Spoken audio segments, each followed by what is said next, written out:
Welcome to the Museum of Applied Arts and Sciences and to this symposium, Reframing Seeing and Knowing in the 21st Century. I'm Peter Denham, Director of Curatorial Collections and Exhibitions, and on behalf of MAS, I'd like to welcome you all to the museum today. I'd like to acknowledge the traditional owners of the land on which we meet, the Gadigal peoples of the Eora Nation, and pay my respects to elders past and present. We are due to do a welcome to country. Uncle Chicka unfortunately is running a little late, and when he does arrive, hopefully after the introductions, we will do a formal welcome to country. I'm sure that there's a lot that we could learn about seeing and knowing from the Indigenous culture of this country. This symposium is important because it highlights two seemingly simple acts, seeing and knowing, and puts them centre stage to ask questions, challenge assumptions, and create new understandings about how acts of seeing and knowing are shaped and informed. It's so easy for us in our day-to-day lives to take these acts for granted, and both individually and collectively, we often see or take in what we want to. Living in an environment where technology evolves at speed, what does this mean for our perception of what we are looking at or trying to engage with? Now more than ever, the amount of information we are subject to, the ability to take images and changing imagery and information is happening around us. And then there is fake news and the like. It is both a challenge and an opportunity in this environment for museums to provide different ways of seeing and knowing across levels of understanding and, of course, across cultures. Museums must be in a position to provide that forum of a shared space. So MAS is particularly happy to be hosting this symposium because today's topic highlights the interdisciplinary way in which we work, reflected in our exhibitions, research partnerships, and public programming. This is our 5th symposium in the MAS Professional Series, a series that aims to foster an open and creative dialogue, providing the opportunity to network, share information, and develop a collaborative approach to addressing important issues facing the museum sector. The series provides a platform for sharing research and including multiple voices and perspectives, something that we highly value. I'd like to thank the MAS curatorial and program teams for their work in bringing this symposium to life today. And I'd now like to introduce the symposium co-facilitators. I'm sure you already know them all. Dr. Kylie Budge, MAS Research Manager, and Katie Dyer, MAS Curator Contemporary. I hope you enjoy the symposium, and it provides the opportunity for seeing and knowing just that little bit more. Thank you.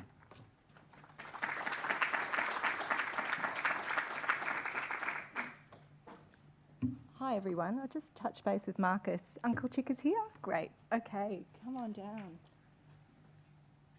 Hi Uncle Chicka.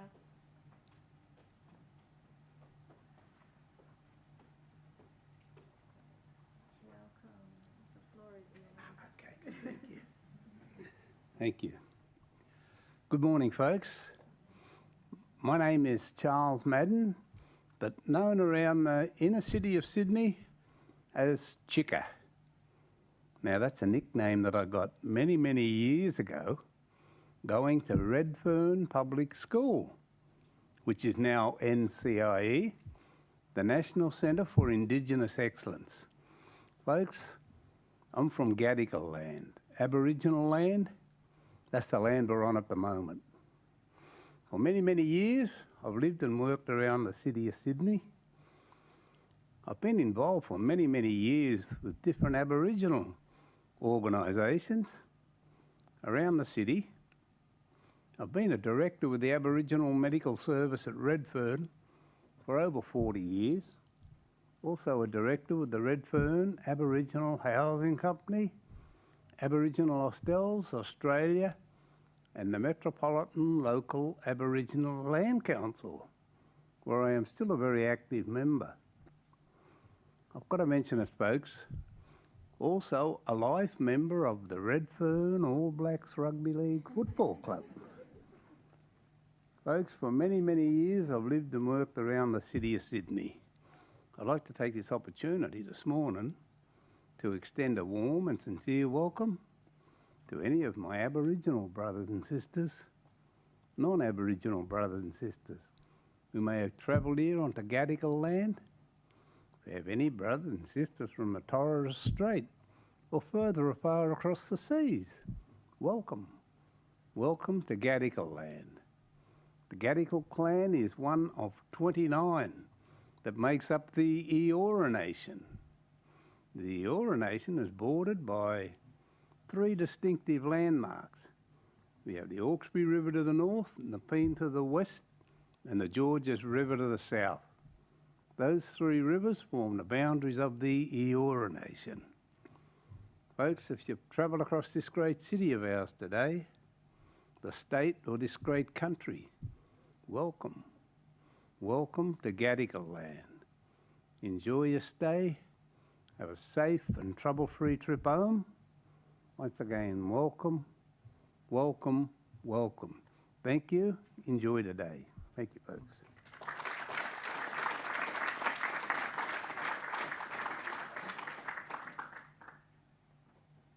Thanks so much, Uncle Chika. Well, hello everyone. For those of you who don't know me, I'm Kylie Budge. I'm the Research Manager here at MAS, and I'll be co-facilitating this symposium this morning with my colleague Katie Dyer, who's our Curator Contemporary. So before we get into the pragmatics of the day, I'd like to set the scene, if you like, and thank you for Peter for starting to get us into the groove of the topic, which is seeing and knowing. I'd like to encourage us to just pause and think, because today is a really good opportunity for us to slow down the busyness of the everyday doing and think about these 2 very simple acts, seeing and knowing, probably things that we don't pay too much attention to most days. For the cultural sector, seeing and knowing is part of our DNA. It's part of our core business, and it's something that this museum, the Museum of Applied Arts and Sciences, is steeped in, and it affects everything that we create on the floor and elsewhere in the museum, either intuitively or consciously.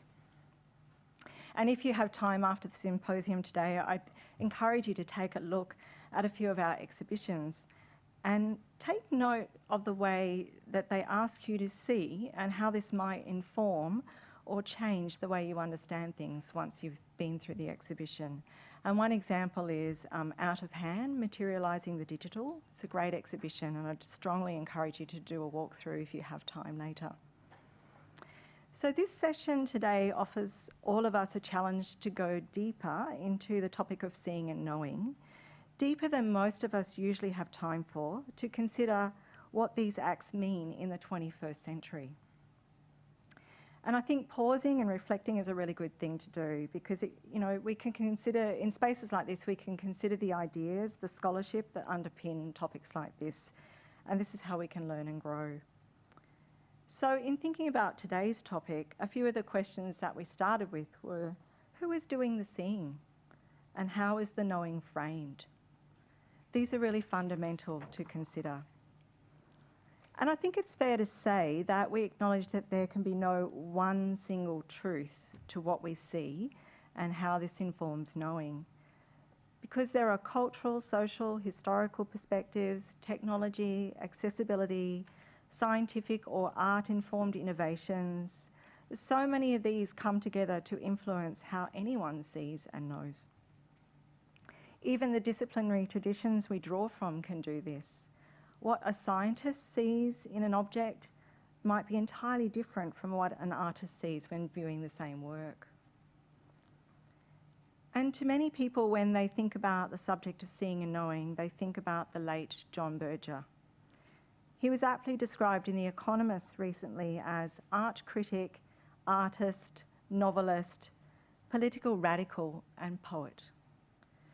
His important 1972 work, Ways of Seeing, which was compulsory reading for anyone studying media or the arts in university in the 1980s, including myself, has had a big impact on how we read aspects of visual culture. The main idea that Berger conveyed in that work, and in many others that he wrote, is that the way we see things is affected by our knowledge and beliefs and context. Berger's view, amongst many, is that an image is in no way neutral ground. He urged us to see that an image is a set of appearances which has often been removed from the place, time, and its original context. He was an emphatic believer that the act of seeing is a way to discover much about ourselves and the way we live. The context of the life of the person doing the looking has much to do with meaning making and ultimately what they come to know. And all of this is evolving as those doing the looking today are increasingly also those doing the creating and reproduction through our handheld devices. Think about, the impact of Instagram and social media. So meaning making now involves a many-layered experience. Tilda Swinton has made a beautiful documentary that showcases and marks Berger as a thinker. Seasons of Quincy is the name of the doco, and if you haven't had a chance to see it, I'd really encourage you to do so. There's also, if you don't get to see the film, there's also a wonderful review in The Economist from September last year, and that's really worth a read. Well, amazingly, this year marks 45 years since Berger's book was published. It's important to take a step back and think about how much has changed since 1972. In many ways, our world is vastly different now. Think about the technological changes that have happened since then. The world Berger wrote about in that book was largely pre-computer, very much pre-internet, and definitely pre-Instagram. The power of the screen has risen to heights very few of us could have imagined when television first came to Australia in the 1950s. A central element of this power is the visual component. Today we ask, amongst other things, how has seeing and knowing altered as a result of technology? In an era when we can media snack on a constant stream of online visual images and text-based information is the norm, what, if anything, has shifted in the way we see and know? How do these ideas impact the way we see and perceive objects, artworks, archives, and other materials in cultural spaces? Do such acts of seeing contribute to changing perspectives? These are some of the questions that I think our speakers will be delving into today. We are fortunate to have a series of diverse voices to help us explore this topic with us this morning. But sadly, one change to the speaker list is that Emily McDaniel cannot be with us today due to illness. And I know that that will be very disappointing to many people here who are looking forward to Emily's contribution. She would have been able to bring to this dialogue about seeing and knowing a very important discussion in terms of Indigenous perspectives on the topic. But we wish Emily a speedy recovery, and we hope to work with her again sometime soon. And I'd very much like to encourage audience members who may have a contribution to make around this topic to speak up and share those thoughts when we come to Q&A later this morning. But needless to say, we have 4 other speakers who have much value to add, and we look forward to hearing their thoughts on this topic. This morning we have with us Dr. Prue Gibson, who's an academic and art and fiction writer. We have Dr. Donna Westbrett, who's a lecturer in art history at the University of Sydney. We have Min Jung Kim, who's a curator here at MAS. And we have Sim Steele, who's a senior lighting designer at Steenson Varming. So just getting back to the pragmatics, we have a few things to talk through in terms of the program. So because we have one less speaker than we had planned for, there's a little bit of fluidity with the schedule today, and it means that we can offer quite a nice, somewhat lengthy morning tea break. We're aiming to have morning tea around 10 for about 40 to 45 minutes. In previous symposia we've held, people have told us that the morning tea break is really important in terms of networking and catching up with colleagues and people they haven't seen for a while. So that's great that we've got some time there. And Q&A will be held over till the end of the session this morning, so after all 4 speakers have presented. And as you can see, there's a hashtag on the holding slide here. So if you're into social media on Twitter or Instagram and you'd like to cover the event, that's the hashtag we encourage you to use. So I think let's get started. I'd like to introduce our first speaker, Dr. Prudence Gibson. As I said, Prue is an academic and art and fiction writer. Her most recent book was published in 2015, Janet Lawrence, The Pharmacy of Plants, and I think Janet might be joining us this morning, which is great. Oh, fantastic. Hi, Janet. Prue is probably known to many people in this room already, but just for those who don't know, Prue's research focuses on plant science and art as a radical investigation of humanity's place in the world. In her presentation this morning, Prue argues that willful and convenient ignorance has affected human perception of climate change. However, a number of artists are creating public artworks that make visible the invisible truth about our eco-futures. So I think that's enough from me, and welcome, Prue.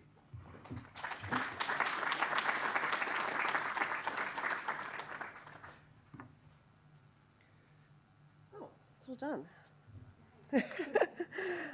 Thank you so much, Kylie, for inviting me here today. Good morning, everybody. Actually, I've had one book since, just have to have a little plug of my new book, which is called Aesthetics After Finitude, and it's an anthology that's just come out, so have a look at that as well. Yes, so I'll be talking today about environmental aesthetics and art and the idea of knowledge and how we sort of understand our own systems of knowing.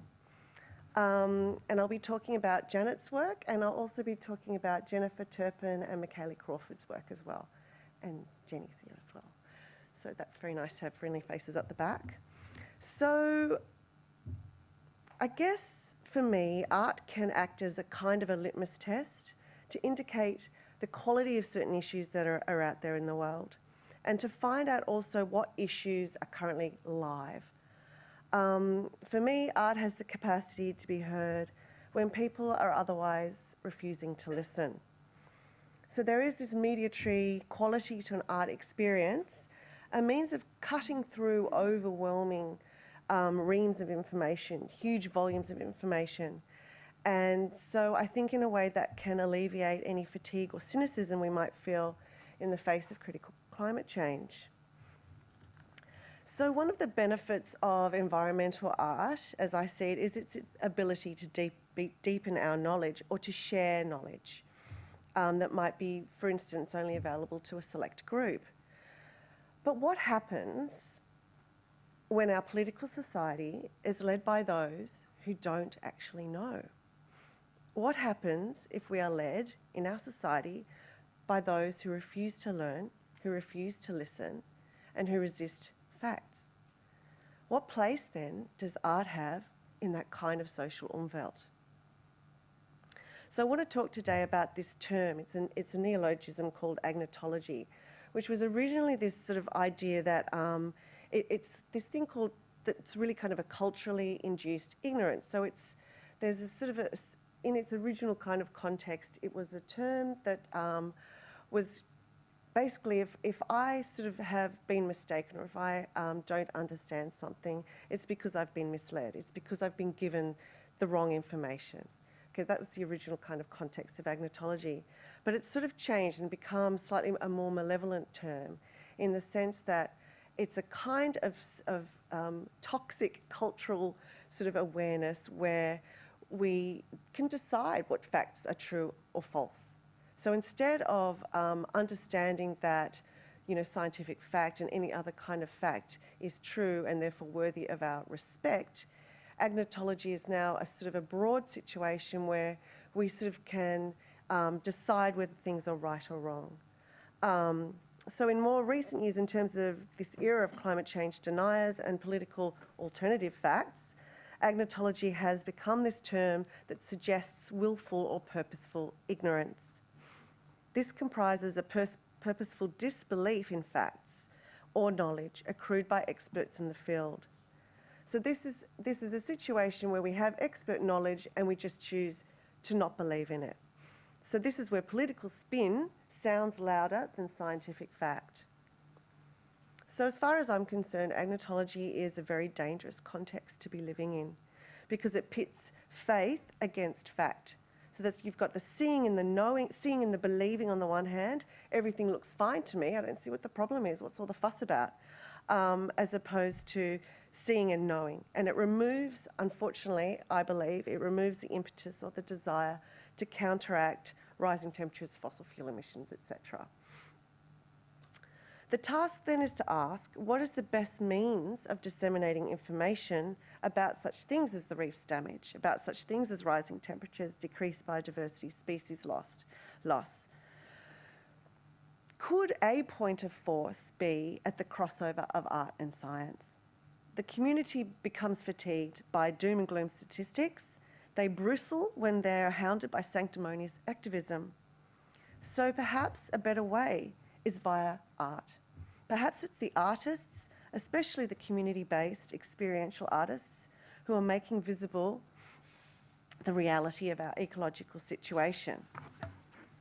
So as I've said, I'm going to be talking about the work of Janet Lawrence and also the work of the collaborators Jennifer Turpin and Michaela Crawford.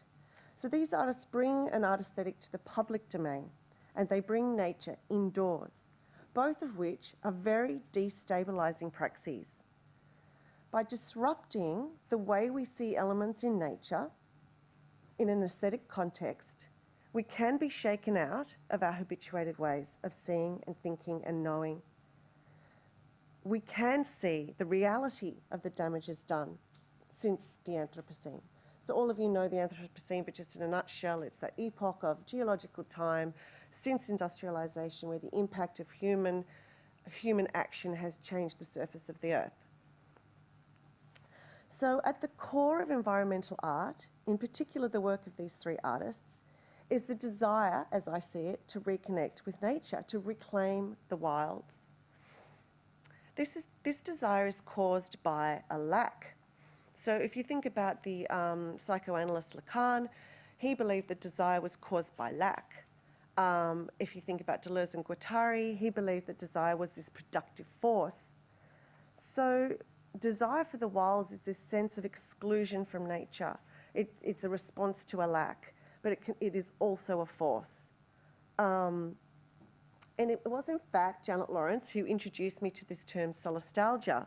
This is about an absence and a force at the same time. So it was a term coined by Albrecht in 2007, and it describes the distress we feel when we are no longer in touch with green environments or the wilds or any kind of natural experience. So to be removed from nature, to have our understanding and our perceptions of the natural world sort of being disavowed by our very urban lives, this lack causes both a desire to feel it, to reconnect with it, and it also provides this kind of force in ourselves and in society and in the community. And Luce Irigaray, who is my absolute hero, calls this lack, the lack itself, an absence of thinking.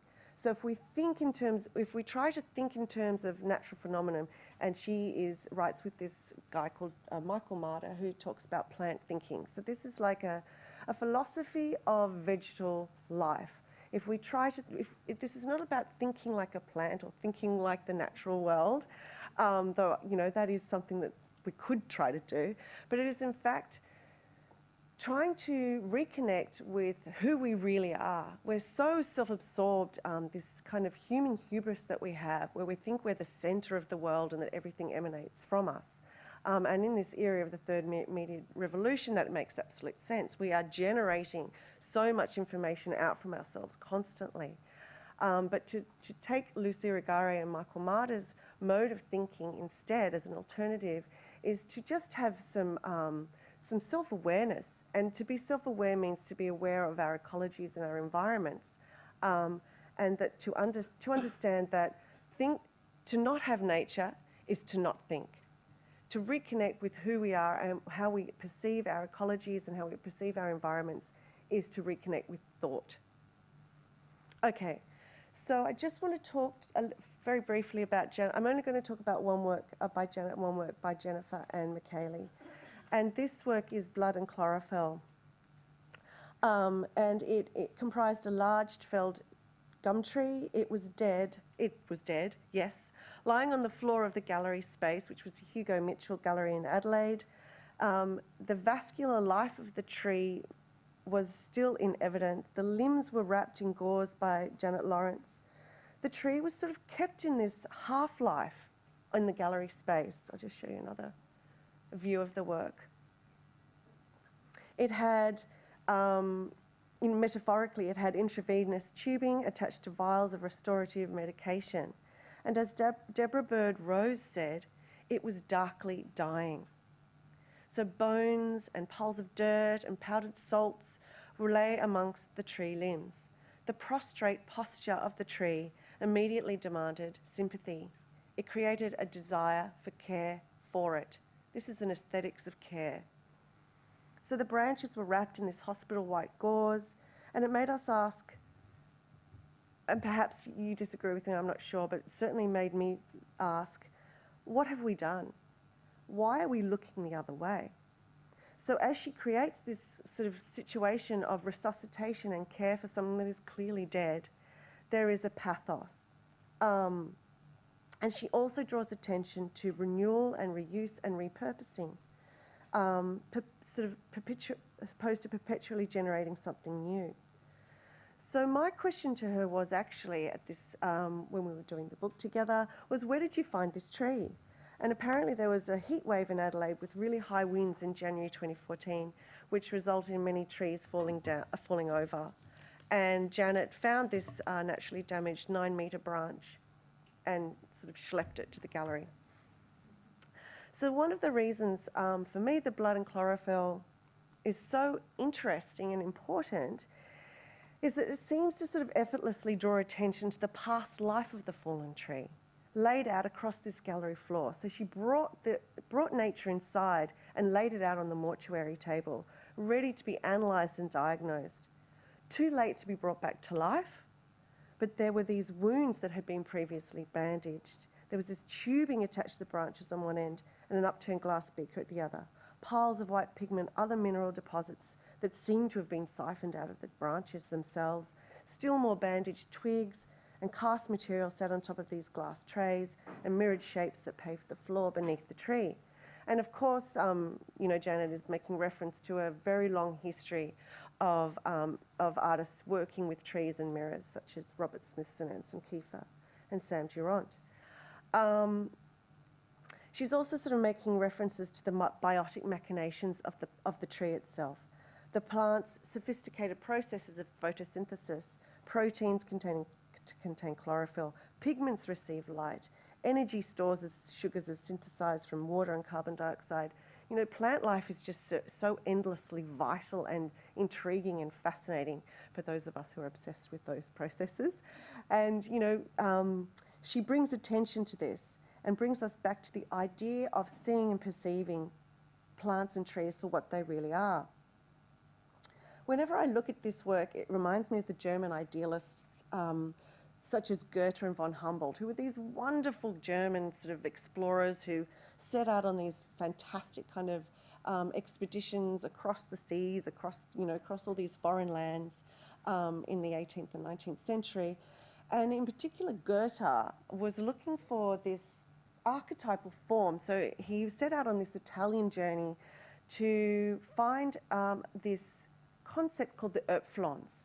And the Erdpflanze was this, this archetypal form from which every single vegetal form came from. So he was searching for this kind of explanation that would order and categorize and sort of synthesize everything that we understand as being vegetal life. So these philosophers, by the way, he never found the Erdpflanze. But these philosophers were very interested in the relationship between the sum and parts of any vegetal form. And I think that's really interesting because last semester I asked my creative writing students to write for me just a really short piece about a tree outside the window. And I said, so what do you guys see when, I didn't want to say the word tree, but I said, what do you see when you look out the window, that thing that's got branches, I didn't want to say the word tree. And then eventually they were like, tree? Do you mean like the tree?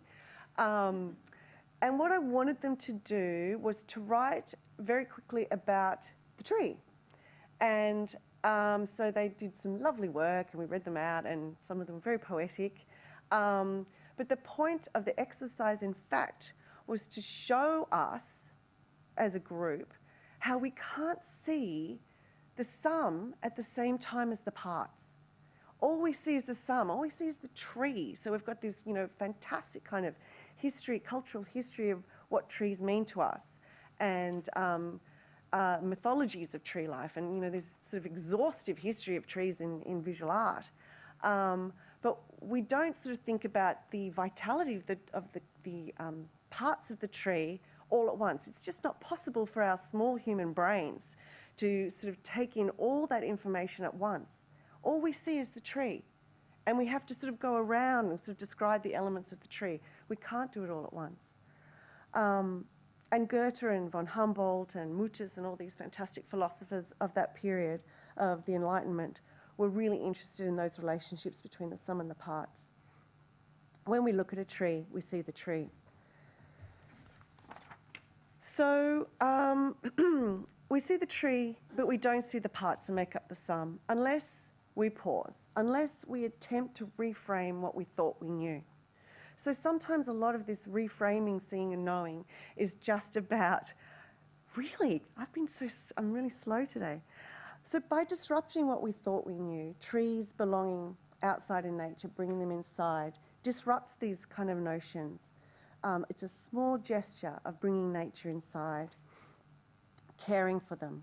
And my argument is that the force of being challenged by art demands that we pay attention to crises we would rather not face, or information or facts that we would rather not face, or in extreme cases, refuse to face.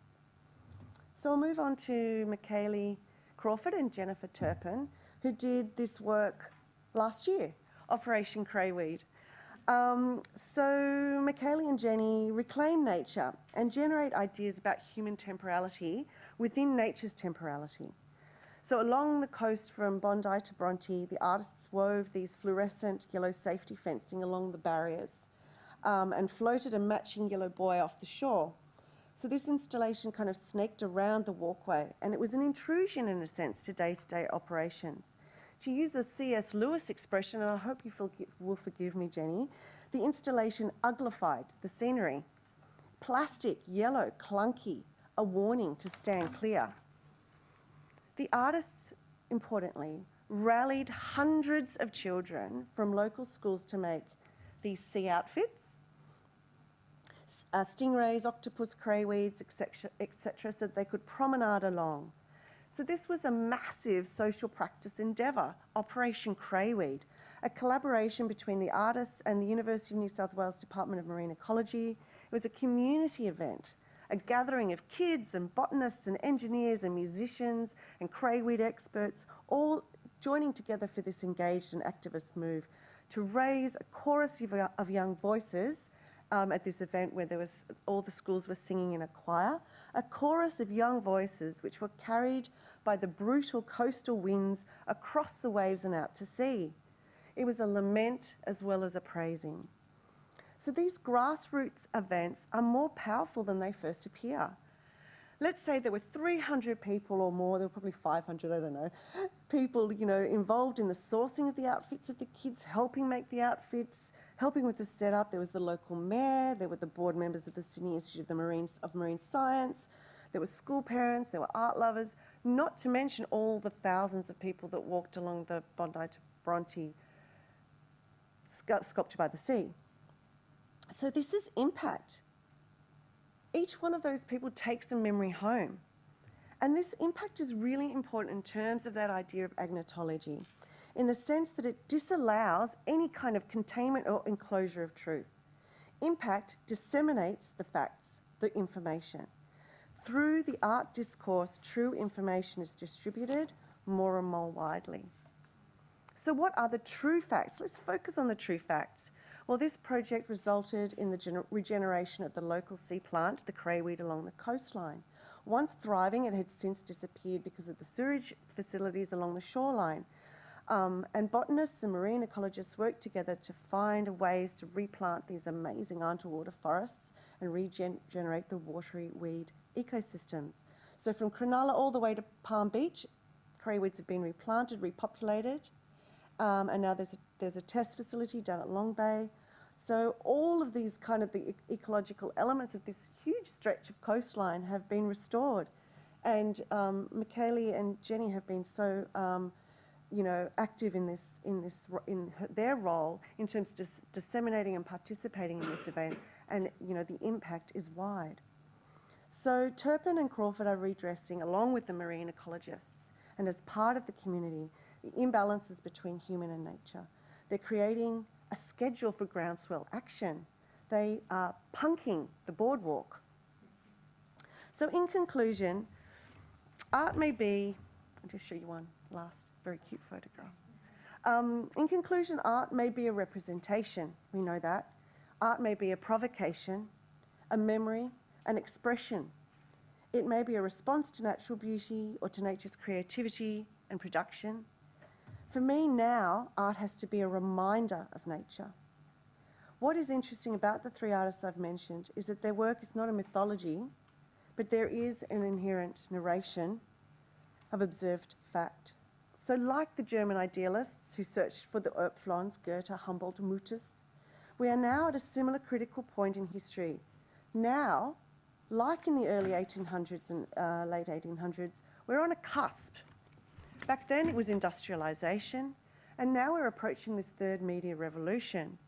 Like climate change, the way technology and media function in the world, around us, within us, from us, into us, is how humans and individuals function within that framework. It's about to massively change, and it's becoming massively distributed. So control over the facts and the truth, and I think you were sort of referring to that earlier, Peter, control over the facts and the truth has become difficult. It is interesting to inquire who holds the truth, who tells the truth, and who is responsible for the truth. So I'm arguing today that artists are the ones that tell the truth, and in many ways, that is a very heavy burden. Thank you.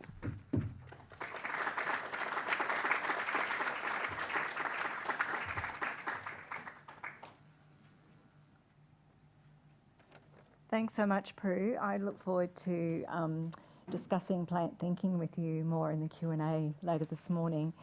Our next speaker is Dr. Donna West-Brett. Donna is a lecturer in art history and curatorial studies at the University of Sydney and is an independent curator with an art museum background. Her areas of expertise include the history and theory of photography, modernism, international contemporary art and curatorial practice in theory. She is the author of Photography and Place, Seeing and Not Seeing Germany After 1945, and this book was published recently, last year in fact. Donna's presentation today is titled Ways of Looking, Photography and the Wretched Screen. So welcome, Donna.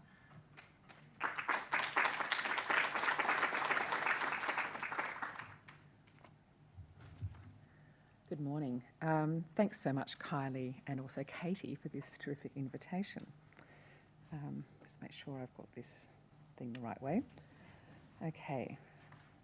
Does my PowerPoint automatically come up?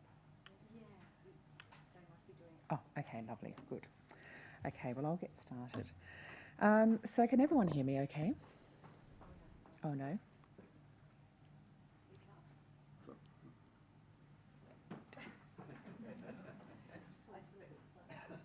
I'd play with it, but I'll break it.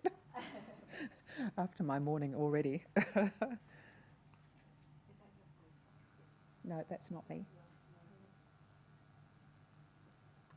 Do we need to escape out of this? And grab it off the desktop. Yeah. It's all good.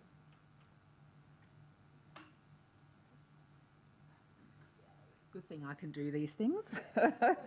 Okay. Now that image is supposed to be blurry, please don't worry. I was asked that when I arrived, and in fact I used a Thomas Roof in my book, and the publisher sent me proofs and it was that small because they tried to get it into focus. So I had to explain to them that no, that's perfectly fine. Okay. So, in John Berger's Ways of Seeing, published in 1972, he opens with a note to the reader, written on behalf of the 5 people who worked on the book and also on the television series of the same name. The book, he writes, consists of 7 essays, which can be read in any order, with 3 of the chapters incorporating only images, poor reproductions at best of works of art, photographs and advertising. In these generally overlooked chapters, and I'll ask questions later to see if you've actually paid any attention to these chapters before now, we see the crux of his argument, because his argument is not about reading, but rather about looking. We only see what we look at. To look is an act of choice, as Berger puts it. The trained eye spots the Picasso, the Gauguin, Modigliani and Giacometti on page 38, or indeed the Rembrandt on page 39, or the Courbets in chapter 6, which you can see here.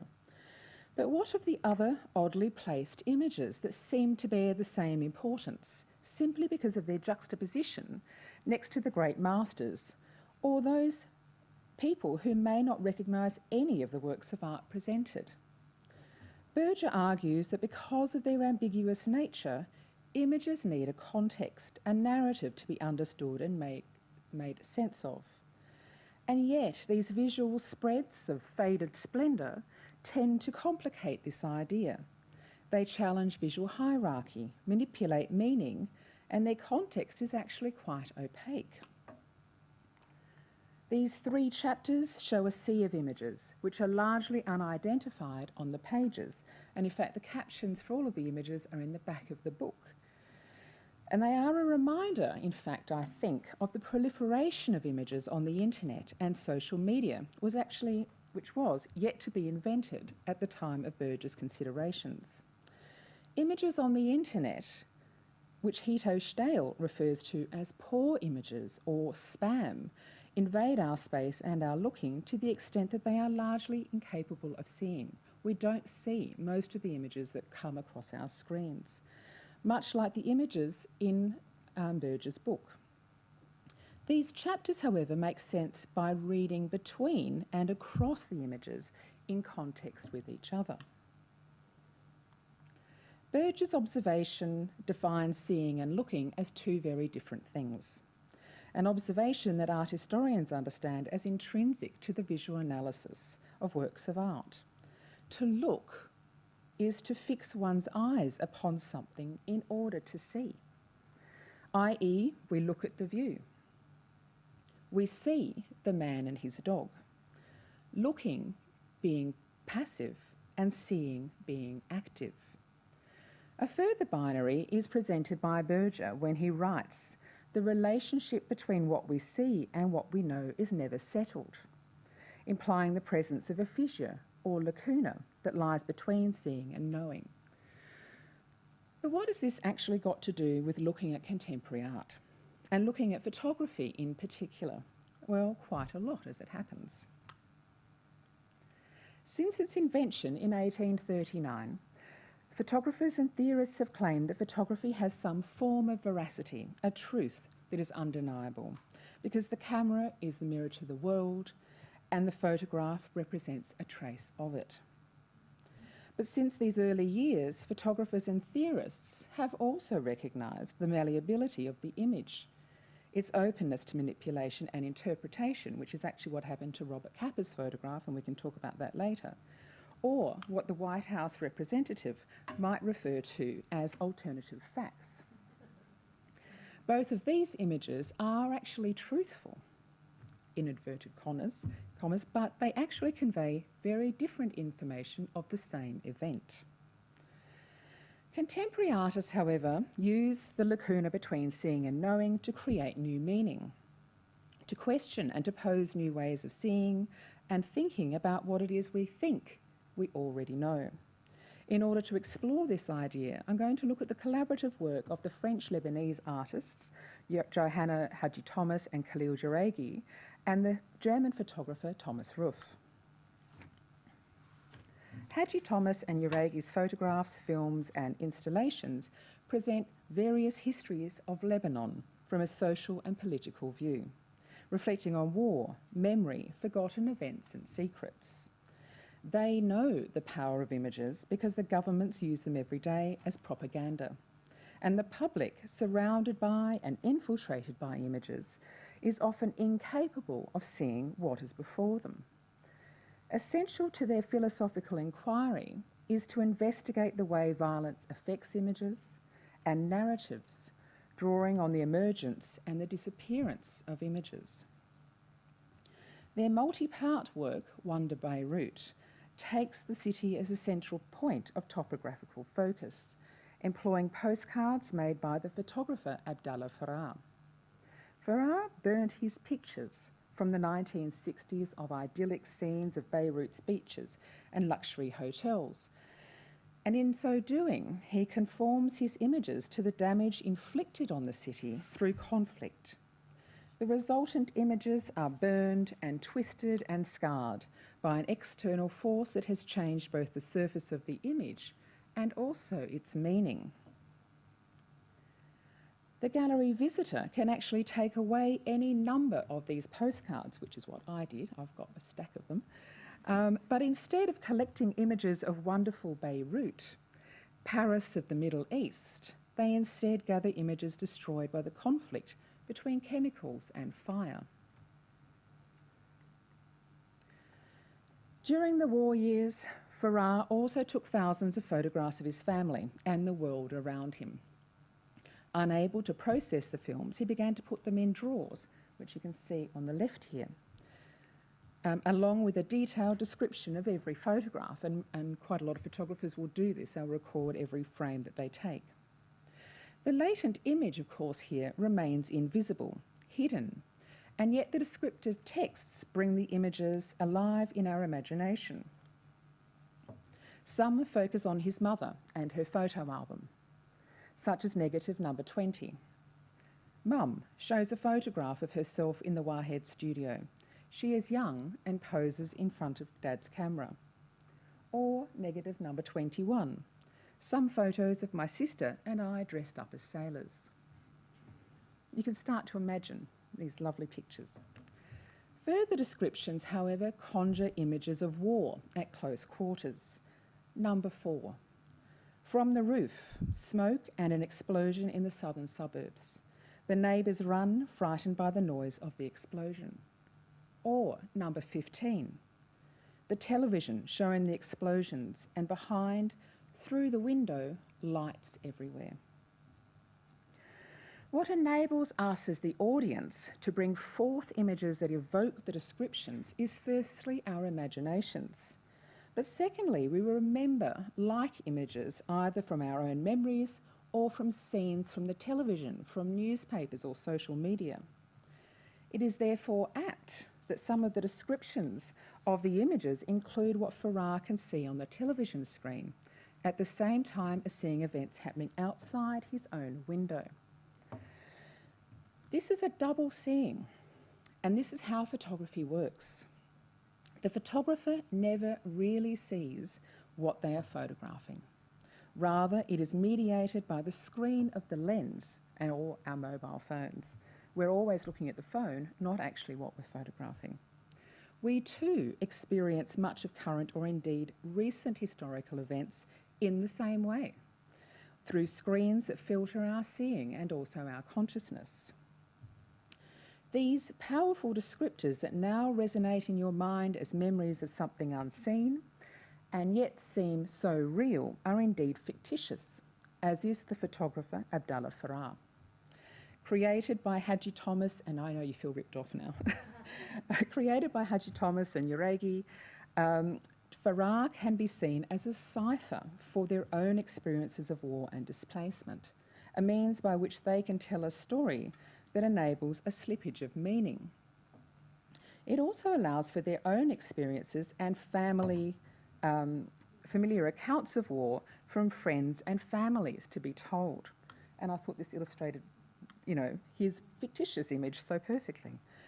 For how many experiences go by in life that are actually not photographed? How many lives are actually not documented, as Stale so aptly observes? These images, now in the repository of things both known and unknown, form memories of things we never experienced and will not know or understand other than as an echo. How different is the experience of seeing a photograph on a screen to capturing an image through a lens, when both experiences are actually delayed?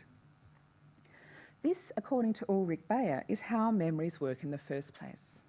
Photography's ability to actually capture moments that had the potential to be experienced but failed to register in the subject's own consciousness is described by Beyer as being akin to the structure of traumatic memory.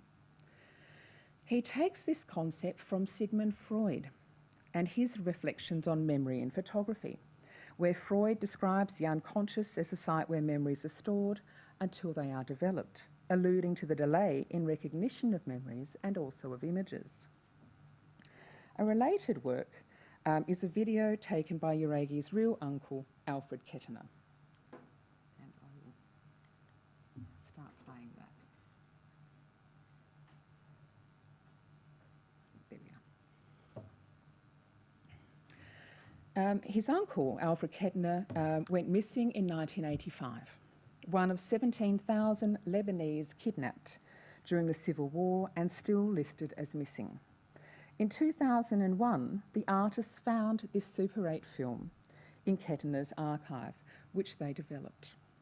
The film had deteriorated to such an extent that the images are actually barely visible, and the film's substrate is veiled by traces of chemical reaction.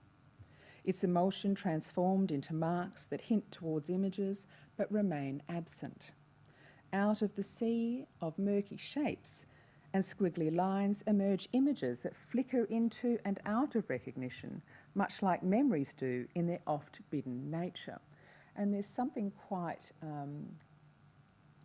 sort of emotive, but also something very violent, I think, about this film, in the fact that the images of the people and the sea harbour have actually almost been disappeared. So this idea of disappearing people, disappearing images is very much, I think, embedded in the film itself. And I'll let you watch a little bit of it before I go on.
The emergence and then the disappearance of the image across the screen that you're seeing before you punctures the surface of our sight. And much like looking towards the sun on a bright day with our eyes tightly shut, our vision is both filled and filtered by a visual cacophony of colour and light. In the Wonder Beirut series, which this film is part of, memories here are negated and confused with the image remaining as the only piece of evidence, which itself is a manipulated screen. And in fact, while the images here may not tell us about the facts of Kettner's disappearance, they reveal much more about the presence of conflict in the daily lives of the people of Beirut than news broadcasts or poorly reproduced images on the internet. Stahel likens the state of a missing person to that of Schrödinger's cat. And these are reproductions or photographs taken by the artists of posters in the streets in Beirut of people who've gone missing. Stahel likens the state of a missing person to that of Schrödinger's cat, which is either alive or dead, and we all know the story. How can we understand its conflicting desires, asked Stahel, to want and to dread the truth at the same time? While Berger thinks about the gap between seeing and knowing, where seeing comes first, Stahel actually reverses this binary to the gap between knowing and seeing, with knowledge of the missing person, or indeed Schrödinger's cat, only confirmed at the point of observation, when the state of indeterminacy is concluded. Stahel likewise considers the illegible images of a photo roll that she found at the site of a mass grave in Turkey, and these are stills from a film that she made about her friend Andrea Wulff, a German sociologist and also a PKK militant, who was executed after being taken prisoner. On this site, argues Stahel, even blatant evidence is far from evident. Its invisibility is politically constructed and maintained by epistemic violence. The illegible images on the film roll that Stahel found are poor images, as she puts it, things wrecked by violence and history. A poor image, she claims, is actually an image that remains unresolved, puzzling and inconclusive because of neglect or political denial. It cannot give a comprehensive account of the situation it is actually supposed to represent. They are poor images of the conditions that brought them into being. The unprocessed images on this lost roll of film, while unable to reveal what the camera saw, show in its own materiality the violence of the actions that took place at this site. Likewise, the photographs and films by Hadji Thomas and Uregi show us the unseen, a different truth, a reality that's often repressed and unrepresented. Images reach far beyond the sphere of representation, with images of events of history to which there remain few or no traces existing in an afterlife as they traverse the globe as digital fragments. This is how we come to know of events of history now, as poor images in motion, deteriorating as they accelerate through the ether as Stahel sees it. This poor image, the lost JPEG on the internet, often roaming free without context, without an author, an orphan in many senses, is the image that Thomas Ruff collects, decompresses, blows up, and puts back into the material world.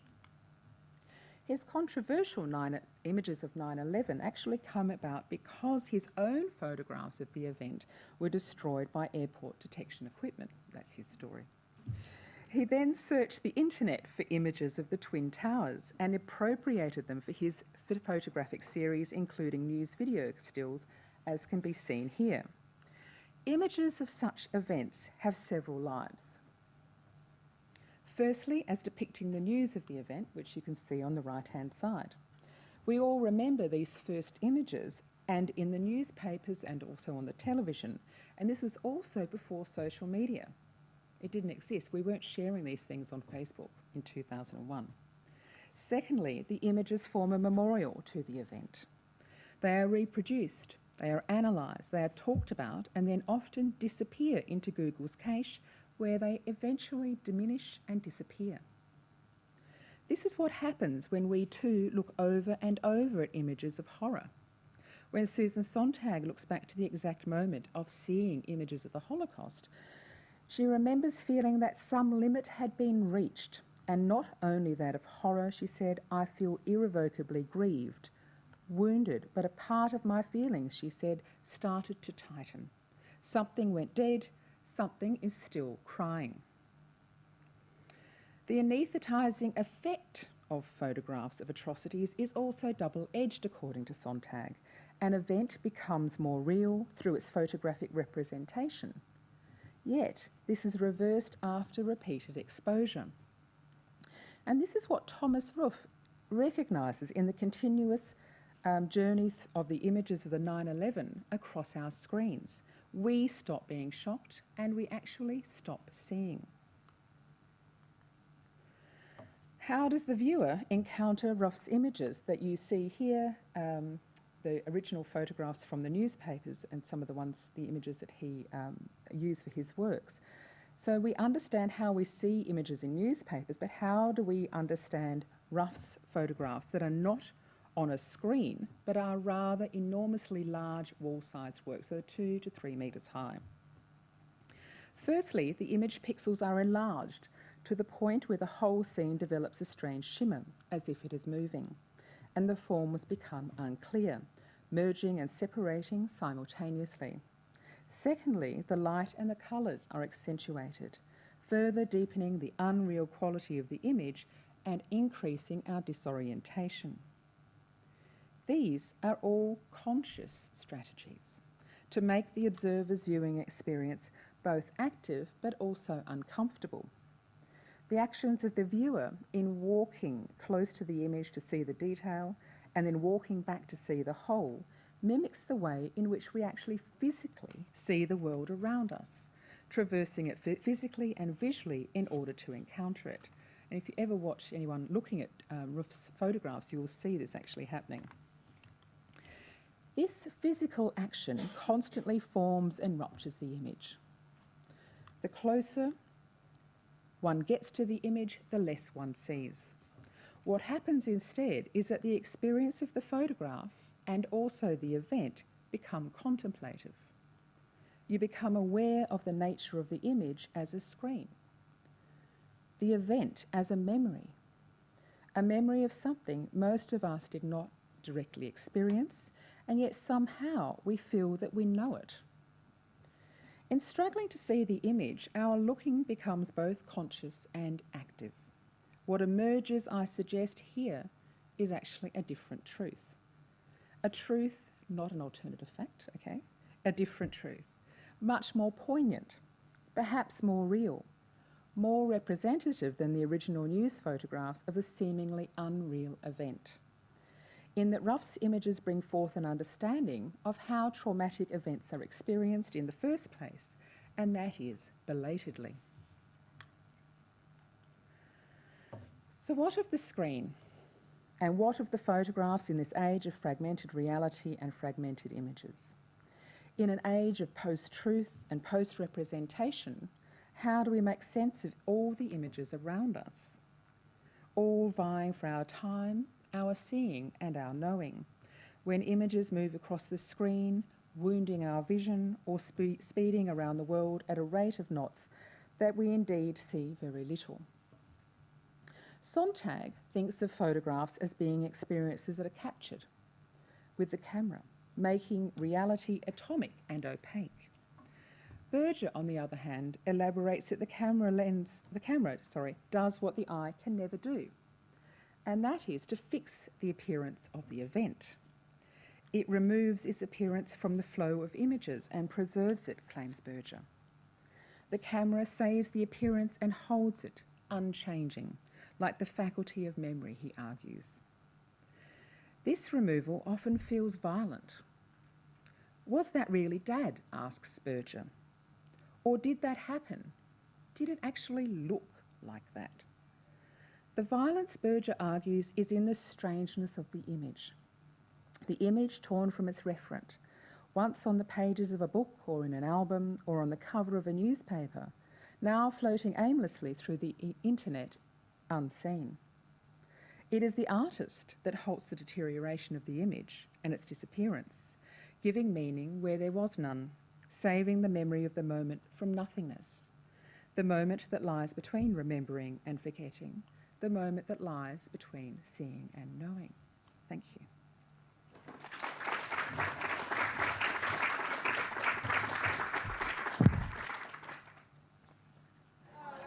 Okay, good morning, everyone. I think we might get started. Thank you. All right, thanks so much for joining us today, and thank you to our speakers, the first speakers of the morning. It was fantastic to listen to those different perspectives and ideas. I'll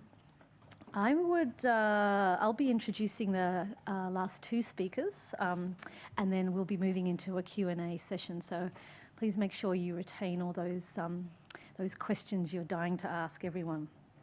I'm really pleased to introduce as our next speaker, Min Jung Kim. Min is a curator here at MAS, so I'm very pleased to say she's a very good and close colleague of ours.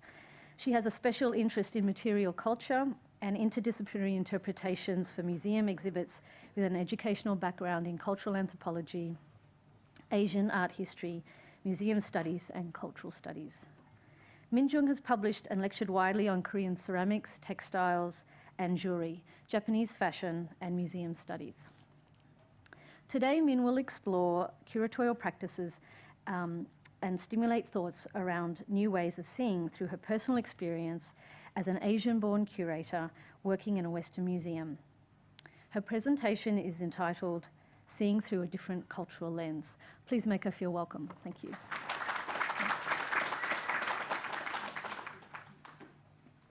Thank you, Katie. Good morning, everyone. My presentation will be about my experience, as Katie mentioned, as a curator who was born and grew up in Korea and worked in a major Australian museum. The museum collects objects. Therefore, we curators working in Western cultural framework have been trained to have perspective that singing is a vital channel for knowing. John Berger, in his book Ways of Singing, begins his discourse stating that singing comes before words. The child looks and recognizes before they can speak. Throughout his book, he examines how singing is important for knowing and affecting someone's understanding objects, in this case. And he elaborates his arguments through the study of many different examples of work of art, as Donna explained earlier. Today, I'm going to show some examples which I hope will stimulate discussions around singing and knowing, particularly in relation to cultural difference and authenticity. By giving some examples, mostly from Asian cultures, my presentation will demonstrate different ways we see and how value can shift. In doing so, I will also pose questions about parallel perceptions. For example, the original versus copy, physicality versus knowledge, material versus immaterial, or things versus content or information, or tangible versus intangible. A major part of a curator's job is to work with objects to display them in a physical spaces in order to form an exhibition. However, nowadays, we can also curate online exhibitions beyond the physical spaces. Our collecting can also include the non-physical material.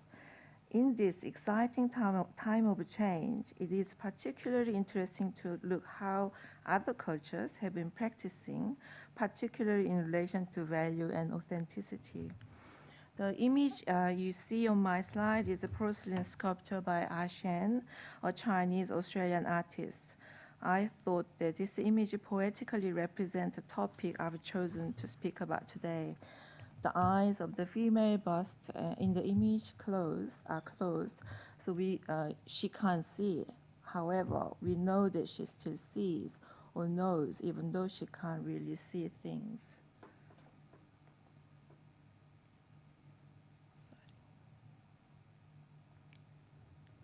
Usually, As John Berger stated, singing comes before words.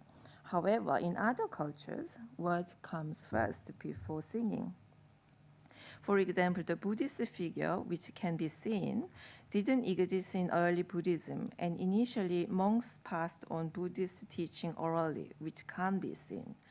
Buddhism started in the 6th century BC, and the first Buddhist figure appeared around the 1st century.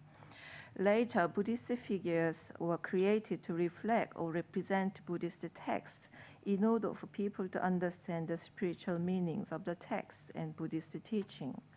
Before that time, Buddha was only represented through symbolic items such as lotus flower or pagoda, rather than as in the form of a human figure. According to the Buddhist text, there are 32 distinctive physical characteristics that Buddha should have. The list from the Buddhist text describes some of the characteristics. Among them, as you can see in this list, he places his foot evenly on the floor. The soles of his feet are imprinted with wheels, you can see in the picture. He has long fingers and toes. He had soft, tender hands and feet. And when he stands upright, his hands reach down to his knees. His skin is so smooth and no dust clings to it.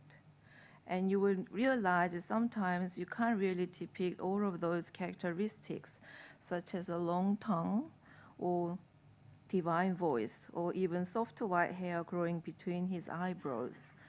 However, this is a model that artisans try to depict in the figures of Buddha. I'll now move on to my curatorial practice. The image you see is a detailed photograph of a Japanese Buddhist shrine, which is currently on display in the Mass Icon exhibition on level 3 here at the museum. Previously, our collection database didn't have much information about these figures, but recently I was able to identify specific names and roles of each figures. My research method involved studying Buddhist texts that predate the shrine and which informed the artisans who crafted the figures. After reading the considerable variations of Buddhist figures, I realized that they are Amitabha triad. You can see Amitabha Buddha in the middle with the 2 attendant bodhisattvas, Seishi on the right of the Amitabha and Kuan Yin on the left. Amitabha is the Buddha of immeasurable life and light, and the principal Buddha in Pure Land Buddhism. We know that it is Seishi on the right of the Amitabha as he displays his hands held together in prayer, and there is a water jar on the crown. This water jar represents wisdom, which he portrays. And we know that it is Kuan Yin on the left, as she usually appears as a part of this Amitabha triad, along with the Seishi. And Kuan Yin personifies compassion. It is also interesting to note that development of the Buddhist figure started through Western influences. Kandara art was developed from the 1st century and was influenced by the tradition of Roman religion.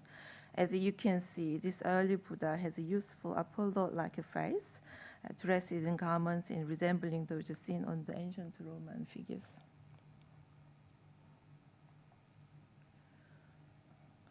The slide shows a Korean painting depicting a scene of a court ceremony in 1767. Sorry about the out of focus image. The title of the painting is commemorating the wine cup offering to the king. This is Geunjeong Hall in Gyeongbok Palace during the reign of the King Yeongjo. In the center of the painting, here,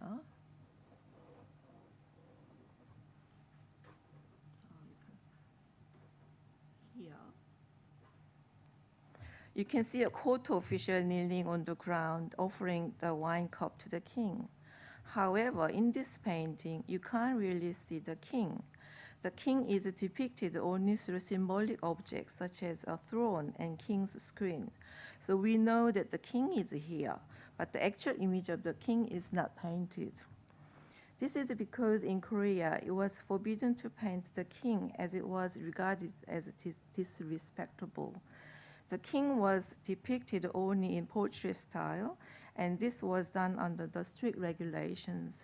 And this tradition lasted until 1910, which is the end of the Joseon dynasty. This is another example of knowledge acquired through the written word and which preceded singing. And we know the king is in the painting, even though we can't see him.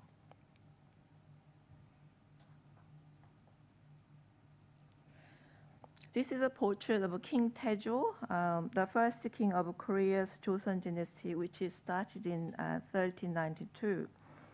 As I explained earlier, the king could be shown only in portrait painting.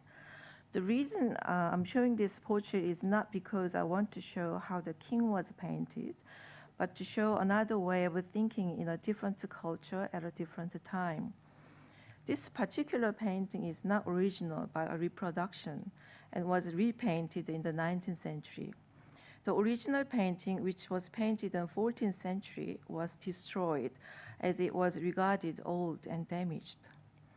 In Korea, it was the custom to renew the king's portrait when they were old and damaged.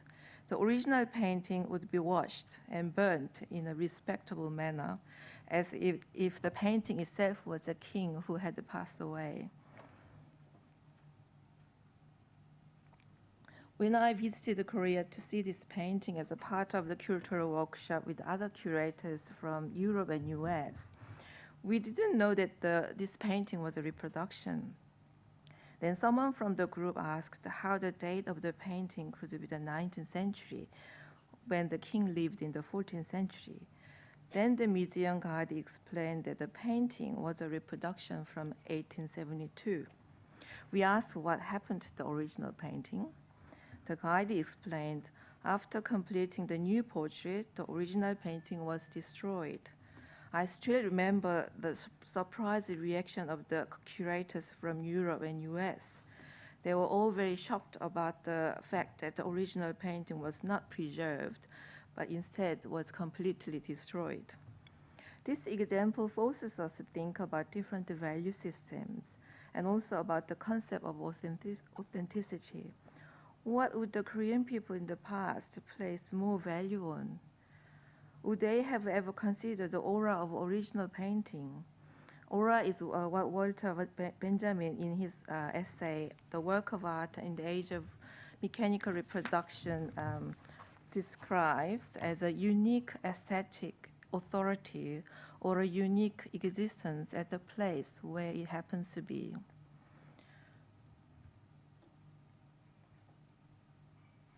In a similar line, this Japanese shrine, Jingu Shrine in Ise City, is known to be 1,300 years old. We, as heritage conservators in Western countries, would try to conserve the actual material of the building. Interestingly, however, the shrine has been torn down and rebuilt every 20 years. For the Japanese, the process of rebuilding the wooden structure every couple of decades helps to preserve the original architect's design against the otherwise eroding effects of time. I'll show this is 2013. It is also believed that the shrine will be spiritually renewed through the new wooden material. This practice called the Sengu has continued for the last 1,300 years without a break. The Sengu system plays an important role in preserving and handing down traditional crafts to the next generation, the ancient skills of artisans and carpenters to the present time. The value here is not the tangible heritage, but in the intangible heritage, such as the skills of artisans. Interestingly, in 2003, the International Council of Museums started to recognize the importance of the safeguarding intangible heritage to represent cultural diversity and has committed itself to deliver this international policy for the global community. This is Shanghai Science and Technology Museum in China. I couldn't take the photo outside, but this is the entrance of the museum. The museum was first established in the early 20th century as a natural history museum when a British naturalist donated a large collection of specimens to the museum. Then they gradually extended into broader fields of science and technology. When they built and opened a new museum in 2001, they completely changed the way they presented the exhibition. Most of their original objects were placed into storage, as you can see in this image. This kind of storage can only be accessed by special appointments. So this is not an exhibition, but a storage. In the exhibition, instead of displaying authentic specimens, they turned their museum into something like a theme park, which evokes a sense of a place rather than through exhibitions with the showcases and labels. And this is exhibition called Animal World. And as you can see, animals are displayed in a more realistic setting. And here you can see that Shanghai Museum places value on content or information over material or real things. So far, I have shown you examples from Asian cultures. However, cultural boundaries are increasingly blurred in this global world, so the role of the museum is changing. I would like to argue that the binary division between object-oriented and content-oriented approaches has been blurred for the 21st century museums as technology develops and the media that museum manage extends. The notion of authenticity and object-centered practices are being challenged, and new ways of thinking is required. And this is my last example. This is an artwork by Kijin Park, currently on display in the exhibition Out of Hand, Materializing the Digital on Level 2 of our museum. The exhibition was co-curated by Matthew Connell from Mass and Ronald Labaco from the Museum of Art and Design in New York. The exhibition explores the impact of the digital technology in the material production of art and design, recognizing that new production techniques are enabling new possibilities, understandings, and expectations in this field. I'm showing this example because this is a part of the exhibition view. I'm showing this example because the borrowing 3D painting object for display challenges the new museum conventions that we curators, registrars, and conservators have been rigorously practicing for more than 100 years. We are challenged by the notion of authenticity and originality with this object. I thought that I would show you this note currently posted on our board in our office. This note ironically tells us how we museum workers think the object is the most important, and some of us might risk their lives to save objects. The object in this image is a 3D printed cup on top of many bundles of printed paper with a printing code related to the construction of that cup. When the museum borrows objects from the individuals or institution, the museum pays insurance to cover the potential loss or damage of objects. When 3D printed material becomes the museum's loan objects, as in this example, questions arise. Are we going to value the actual material only, or should we value the artist's creativity? If the object is damaged, the insurance pays for the irreplaceable objects. However, this object can be quite easily reproduced. The value of this particular object lies not in the physical thing, in other words, hardware, but its content or software. Our loan registrar revealed that some artists in this exhibition gave values for material only, and some artists valued their work as a piece of artwork. as this exhibition had no precedence in terms of dealing with the 3D fabrication in intangible collection items, we mostly followed accommodated the lender's view. However, I think that it is timely to think seriously about shifting our value system and altering museum practice. This is a better view of the whole artwork. We live in the 21st century digital world where there is no longer a clear distinction between real and virtual, and original and reproduction. The role of the museum will still remain to safeguard the materials and physical evidence of human ingenuity. But at the same time, I think we also need to extend our thinking beyond the object-centered approach. Coming back to John Berger's book, Ways of Singing, it is interesting that he talked about changing values of art and discussed the dynamics between original work of art and reproduction. He said that uniqueness of the original work of art changes because of the existence of the reproductions. When one sees a reproduction, the uniqueness of original is no longer what it says, but what it is. That is, its rarity as an object rather than the content or knowledge. It's interesting that John Berger talked about the shifting values between things and content and physicality and knowledge 45 years ago. As museum professionals in the 21st century, we are facing shifting values between physicality and knowledge as digital thinking is pervading the material world. Matthew Connell, curator of Out of Hands exhibition, said, "A copy in the digital world is indistinguishable to the original work."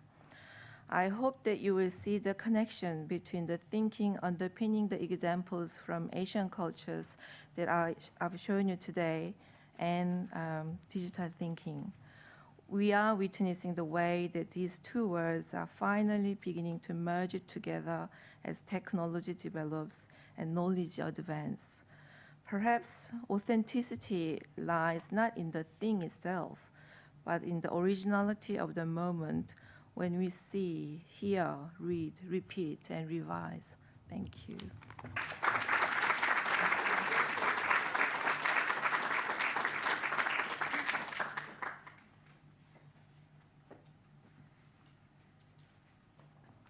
Oh, thank you so much, Min. I thought the introduction of the tangible and intangible was really, really relevant to our discussions.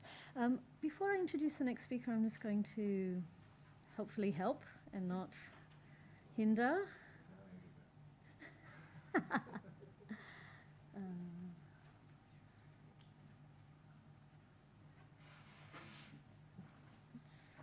Okay. So I'm really pleased to introduce our next speaker, Sim Steele. Sim is a senior lighting designer at Stinson Varming, which is an engineering consulting firm, and he's a specialist in museum lighting. Previously, he was a senior lighting technician and lighting designer at the Art Gallery of New South Wales, as well as a lighting consultant to public and private museums and galleries. He has worked on numerous major and international exhibitions with acclaimed international artists and leading architects. In his presentation today, The Aesthetics of Perception, Sim claims now more than ever, light can accentuate, elaborate, evolve, bring to the surface the concealed, and even create form out of the immaterial. He asks, how should we interpret the visual narrative of artistic intent? And when is enrichment a false endeavour? Please make Sim feel welcome. Thank you.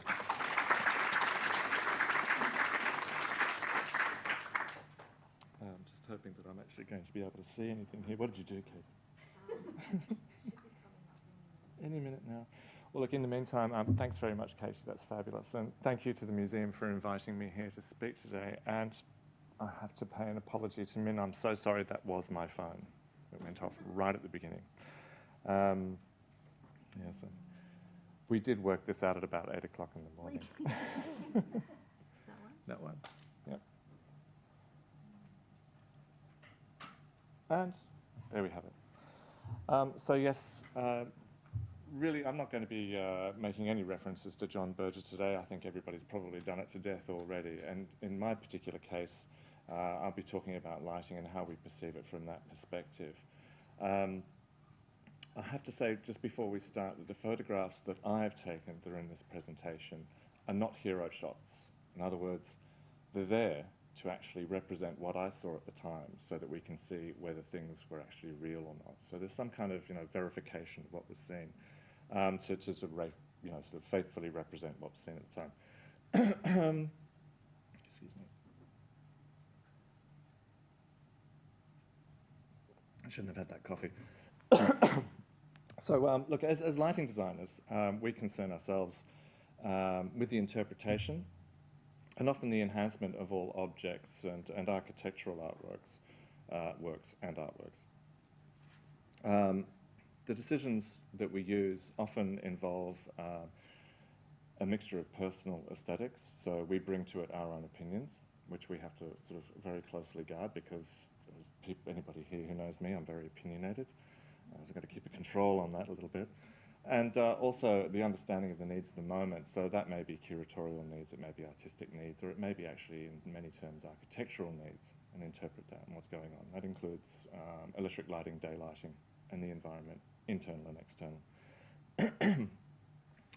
But to give you some basis, these decisions are also very much based on research, both with what we do inside museums and also inside laboratories. And they can be our research or they can be others. So we sort of, really work on that.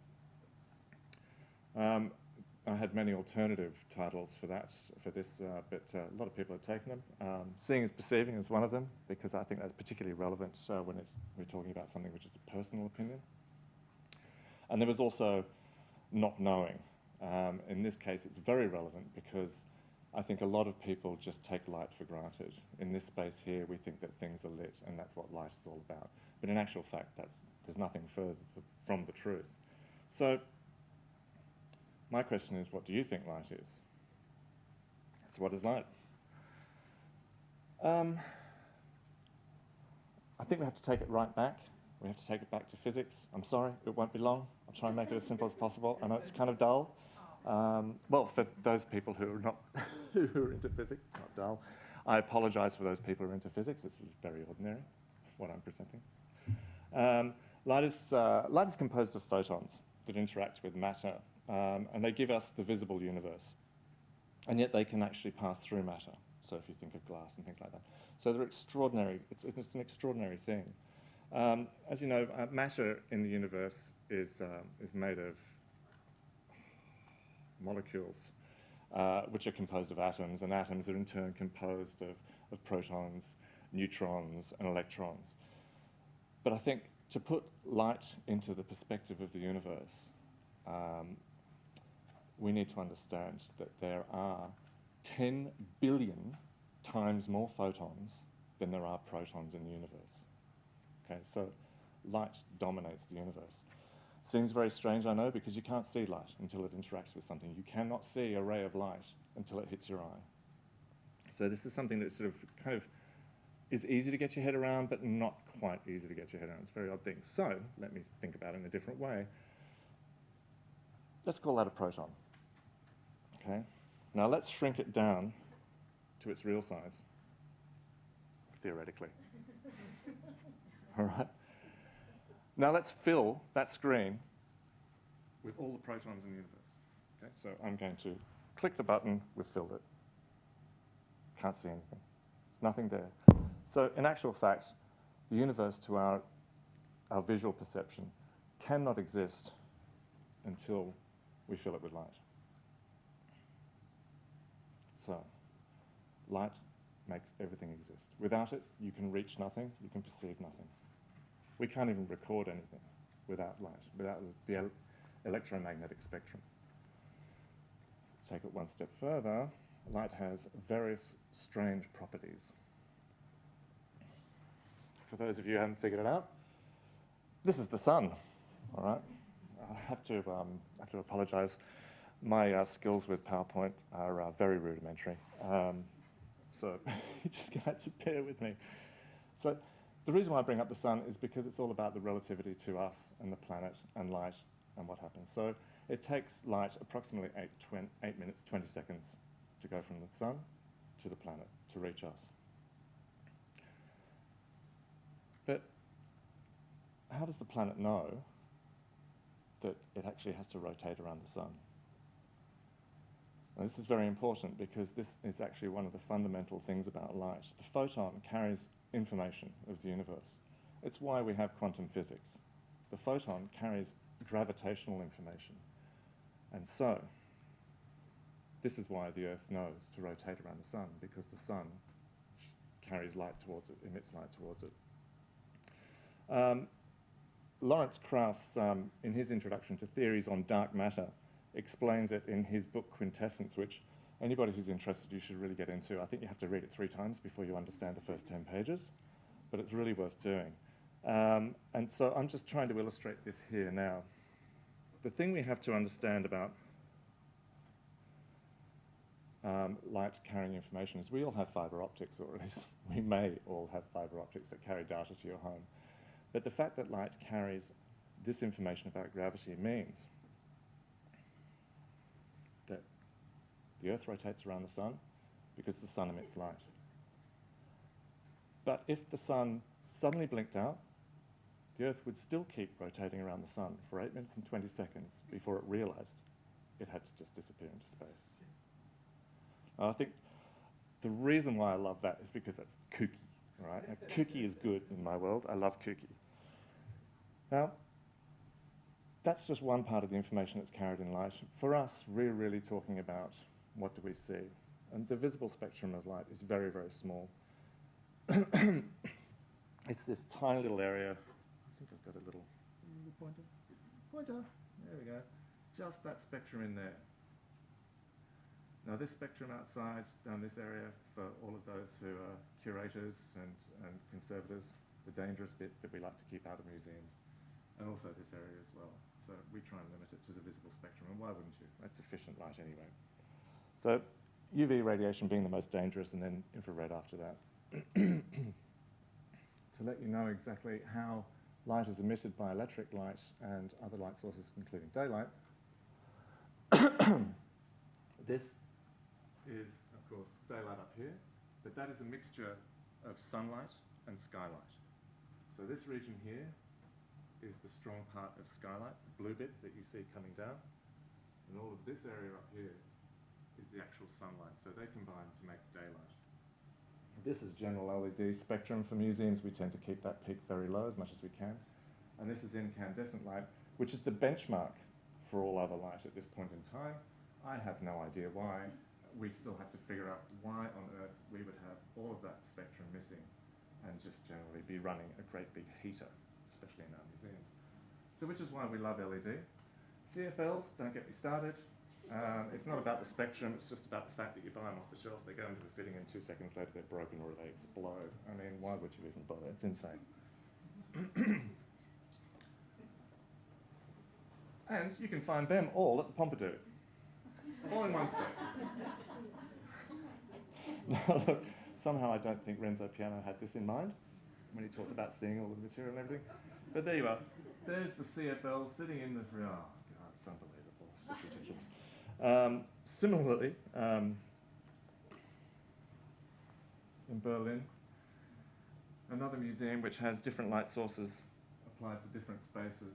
You can see the pink in there, very, very light blue in there, all green in here.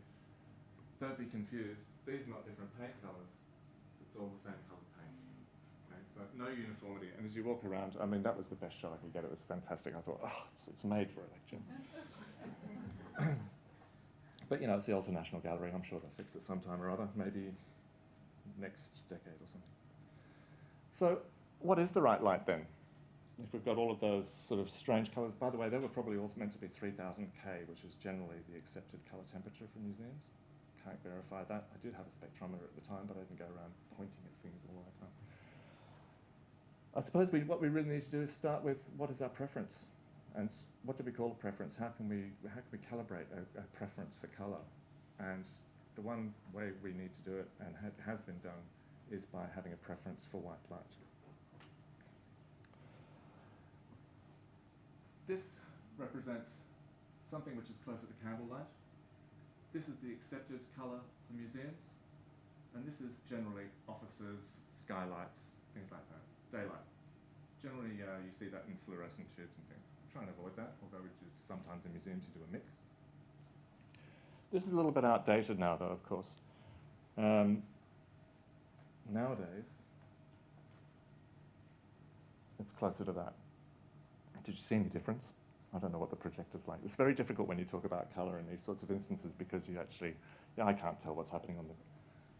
Let's flip back. Yep, see the difference there. There was recently, just flip back and forward just to make sure.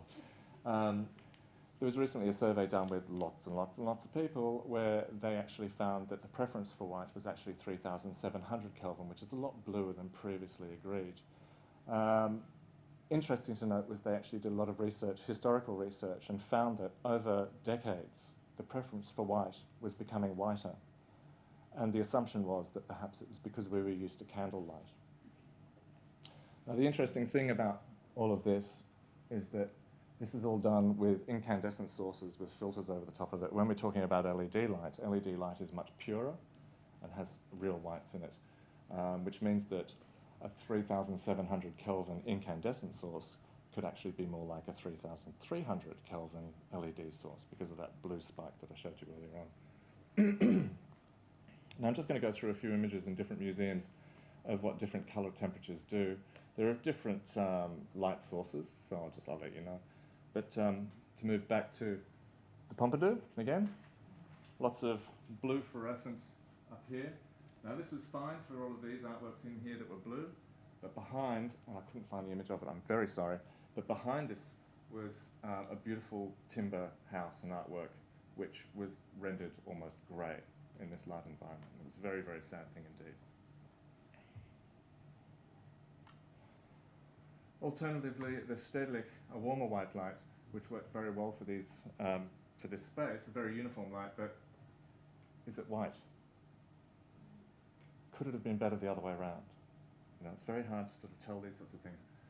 I spoke to the lighting designer of this space, and they were a little bit disappointed at the outcome of this, but it was all about budget. And it got, you know, sort of basically value managed. Excuse me for my cough. So to put them together, you have that. What do you think, Donna? Good photo, hey? It's a composition. I didn't do it on purpose, it just happened that way. I swear. We've got a piano note and everything, it's just perfect. So this just gives you a really good example of, Stravinsky would love it, gives you a really good example of the two different colour temperatures in the different spaces. Normally when you walk into a museum, you won't be able to tell the difference because you've got no reference point, which is why I do this, so you've got a really clear reference point. As I said earlier on, I take photographs to represent exactly what's in these spaces. And my camera was set to a particular setting for all of these museums. And it ran straight through, so they're actually quite clear. So, you know, with all technologies, there's a range of different qualities of light. I'm sure most of you know where this is. If you don't, this is the gallery at the Louvre where we have the Mona Lisa hiding right in the middle there, behind her bulletproof glass and 1,000,001 people. And the interesting thing, I've taken this really wide shot. I'm actually going to be talking about the Mona Lisa, but the reason why we have this wide shot is because of all of these paintings in here. Now, with my spectrometer, believe it or not, the Louvre loves people wandering around with spectrometers. Very, very crazy. In most other galleries, they can't stand it, but that didn't seem to bother me at all. As you notice in this space, this painting here, very, very washed out colour. Now, it's impossible for us to tell. We can't tell what that is. We've got no reference point. But what I can do is I can find out what the colour of the light is being emitted by that skylight, and what the ambient colour temperature of the light is, and the quality, which is the colour rendering index. Okay, how much of the colours are actually being rendered properly by the light that's being emitted. The problem with this space also is that it's a big yellow space. All of the walls, all of the floors are absorbing all of the blues and greens and things that are not, that should be actually represented in there. But so let's focus back down to the Mona Lisa. There she is, a little bit closer. Just to let you know that I did take progressive photographs. It was a little difficult to get close to it. But eventually, we got that close. Now, this is the photograph. Actually, I'd have to say, I had to calibrate this photograph because I wanted to make it make sense with the colours in that space. So the colours were recalibrated just to make sure that you knew that this colour here is not the same as that colour there, but that colour there was the same as the colour on the walls in the previous slide, right? So just sort of getting that straight. Now, I don't know about you, but me, I see this as something which is missing. You know, like now there are, I think it's 6 million people visit the Mona Lisa a year. 6 million people who are actually missing about 20% of this painting because it's missing all of its colour. Not just because of the bulletproof glass, but also because of the colour rendering of the space. So let's get the green cast out of the glass for a start. Already a vast improvement. Huge. Just flip between the two. Absolutely massive, right? But this hasn't taken into account the low colour rendering in the space, which I measured at about 83 CRI, I think it was, and then the ambient was even lower because of the yellow walls. So let's make up for that. Now, okay, I haven't actually seen the Mona Lisa in person, so I don't know what the true colours of this painting are. But just adding 10% of colour, real colour to this space, and pulling all of the colours apart so that there was some colour contrast in this image, rather than it all being a very, very slim spectrum of colour, that painting has now become something which I expect is closer to what we should be seeing. Now, I think that's a real shame for those 6 million people a year who aren't actually seeing this painting for what it is. Of course, why would the Louvre care?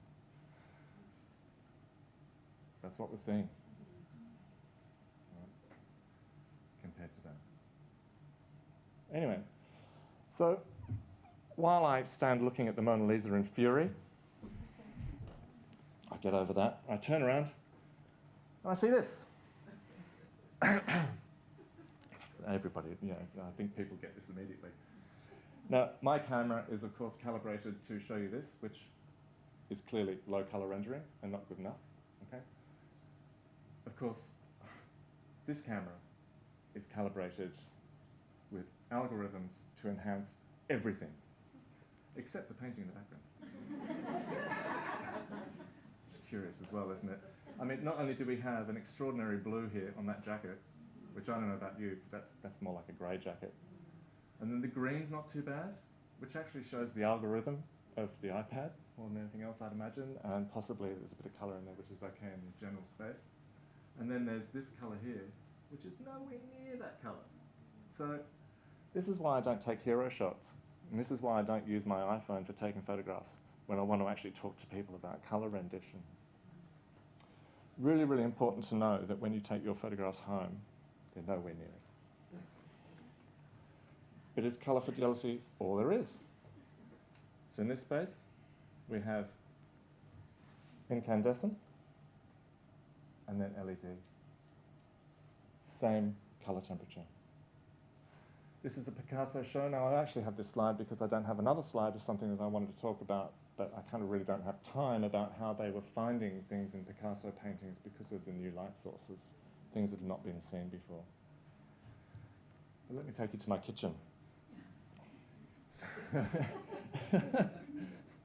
This first slide is is actually a halogen source in our kitchen originally. Beautiful greens, absolutely fabulous. Fine colours here. Everything seems to be okay. I don't know whether you noticed, but the white's not quite white. This next one's LED. Greens have gone, but you know what? This is actually a high colour rendering LED, and it's actually truer. It has higher colour fidelity than the actual halogen lamp, which is supposed to have 100 CRI. So we put them together, and we analyse a little bit more. I can tell you for a fact, because I live there, that those colours are actually real, but we're fooled into thinking that's better colour. So this is, that's actually low colour fidelity, even though it's really, really intense colour. You'll also notice that the colour separation here is extraordinary. compared to this. So don't be fooled just because it looks fantastic. Okay, this is an art gallery exhibition that we did a long time ago, checking out new colours, new lighting systems. This is actually a low colour rendering CRI, a low CRI LED source. As you can see, these are the colours that come with it. Very, very low, particularly in the red, the R9. And this one was a high colour rendering LED. A hugely different spectrum of light being emitted by that light source. You put them together, that's what they look like. High colour rendering, low colour rendering. All the warm reds going in there. Then we move on to one which is even lower colour temperature, 2700, much more in the red spectrum, but we start to lose the whites to the red spectrum as well. That's actually what it looked like in the end when we had the two final, the high colour rendering and the low colour rendering again. Normally I'd be thinking, all right, my mind says we should do that. But nothing could be further from the truth. Because curatorially, the decision was made to go with this one because the gold was a cleaner gold, even though it wasn't actually rendered correctly. And you know what, looking in hindsight, I can't agree more. So sometimes good colour is not great. So light can also take on form in ways that we don't actually expect as well, if you're really thinking about what you're doing. Janet, you here? Yeah. She's still here. Yeah. Geez, you've gotten a real look in today, haven't you? It's all over the place. This is one of the Sherman Contemporary Art Foundation shows that was on with Janet. And working closely with her, we were looking at how there was a sort of the possibility to represent form in many ways. Of course, bringing all of these objects out into the space was really important, but then also creating other forms, like this big wing, from a reflectance of these antlers on a mirror. So all of these forms are really sort of interesting and stuff that Janet always wanted to do, and I think that it's done even now, I think, isn't it, in more shows like this. But the thing that I really wanted to put here is the fake side of this. This area here looks like it's the reflectance of these objects, but there were flat glass panels, and the actual reflectance we've got was squares of light up through here, which just ruined all of this organic form here. So really what this is, it's just a couple of gobos to take the light off that and falsify that reflectance while still lighting all of these objects. Sophia Peach at Sherman Contemporary Art Foundation. I want to talk about this work here, the very upstanding Buddha, but when we light it in certain ways, we have a female figure leaning forward. So the way you can interpret things with light through reflectance and shadow play and all these things is really important as well. Not just because you want to do things like that, but because also sometimes you need to avoid doing things like that. Long time ago, lit an Aboriginal eel net, I think it was, or fish net, and lit it in such a way that there was a fish chomping down on a kangaroo. It was all you could look at, this shadow, and so we had to pull it out. Of course, First Emperor, now I don't know whether you can actually see it in this slide, but the marvel of this is that we have these horses here, reflected upside down there, and then again reflected upside down in here, inside the tomb, which is this mirror. So this is a river, Silver River, and inside there. So when you actually looked at it, you looked down into this darkness. Now I just want to quickly move towards some architectural stuff as well, because I think it's important to touch on, but of course we don't have much time to go into it. All of these things we could just go on forever. Or at least I could, anyway. I'm sure you couldn't, which is wise. So light and ambiguity, and this is particularly about materials, okay?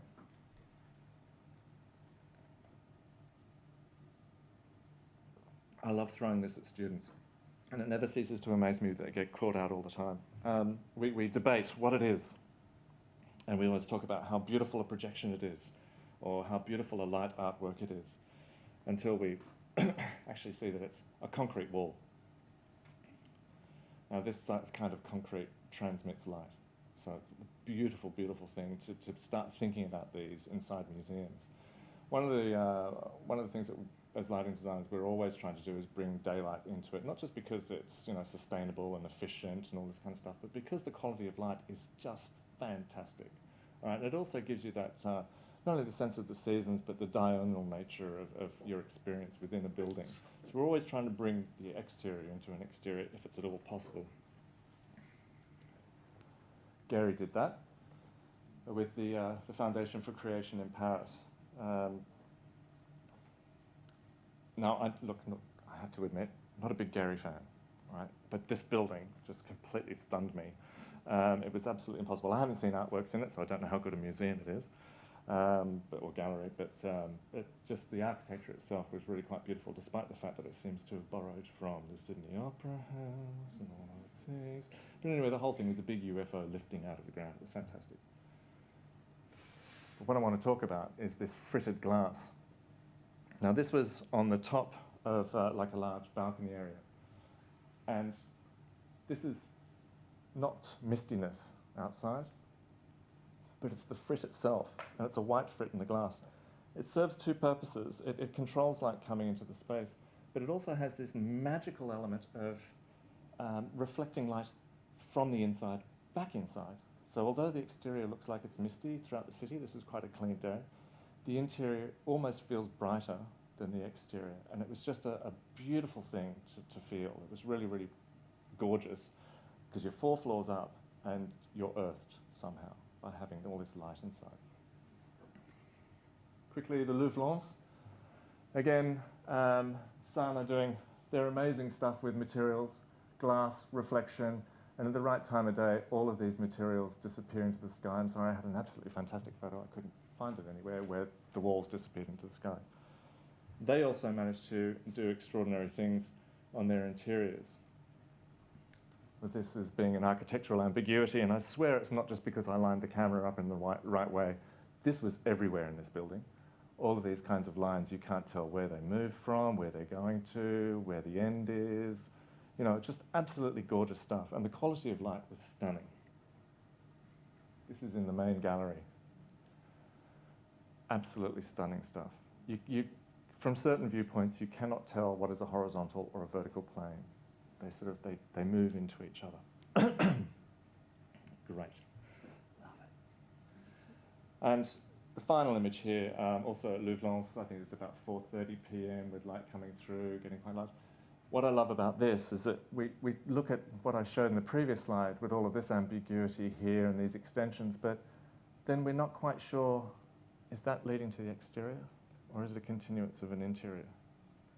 And so these sorts of plays are really what's so important about understanding what light does in our environment, both within the museum and the exterior, and how it works with materiality. And to understand that, we really need to get a sense of what we're dealing with and what we're playing with. And for me, really, it is about playing. Ambiguous places, they're my favourite. Thank you very much.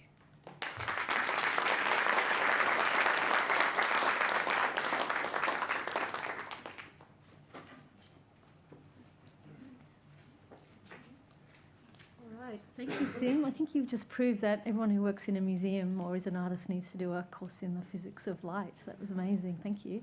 I think we might ask our speakers to join us at the front here and just do a Q&A session. I'm sure you have lots of questions for our speakers, and we'll try and go till about 12:15.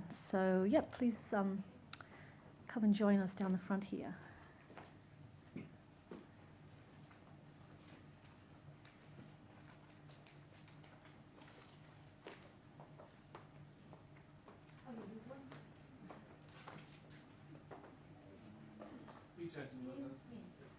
Okay, we're not going to do it with mics, so I think I'll just ask everyone to... Okay. Are we doing...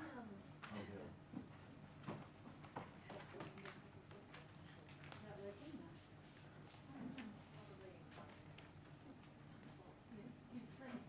It's got to be in a lot of places at once. Okay, I think that's right. Although... what do you think? Should we pass the mic around for questions or just let people speak loudly?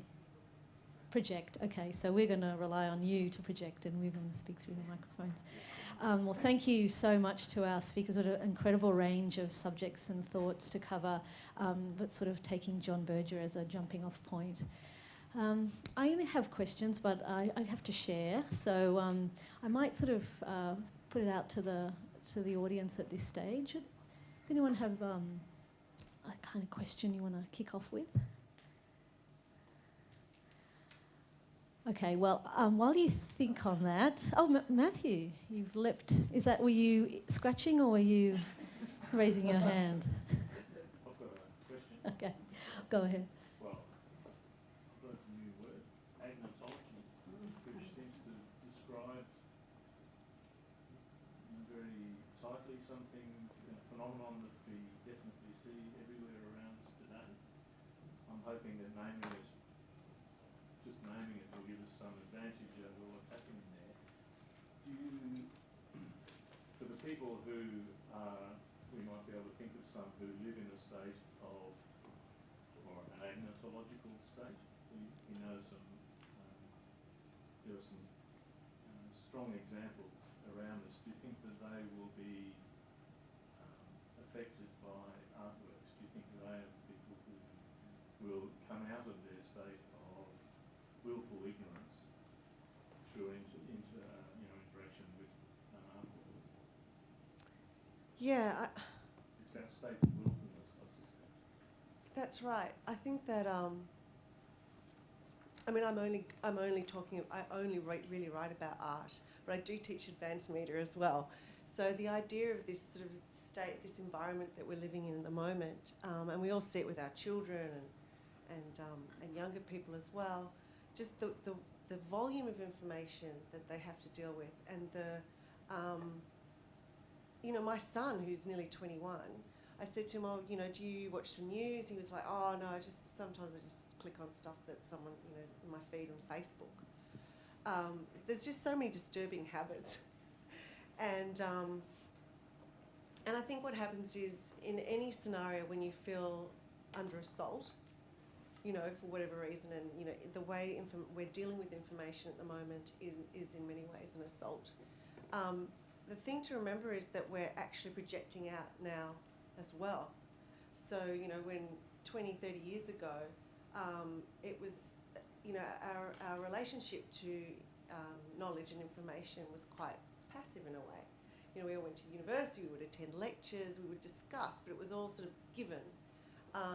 So the environment we're all sort of living in now is very participatory, very immersive, and that's exciting on the one hand, but it's overwhelming on the other. So I really think, I've often thought that what art and artists do is very subtle. It's a small area of our society now, and it seems to be shrinking because of all sorts of political lack of support and that sort of thing. But what art does is it just shifts our perception, and that's why I wanted to talk about it today.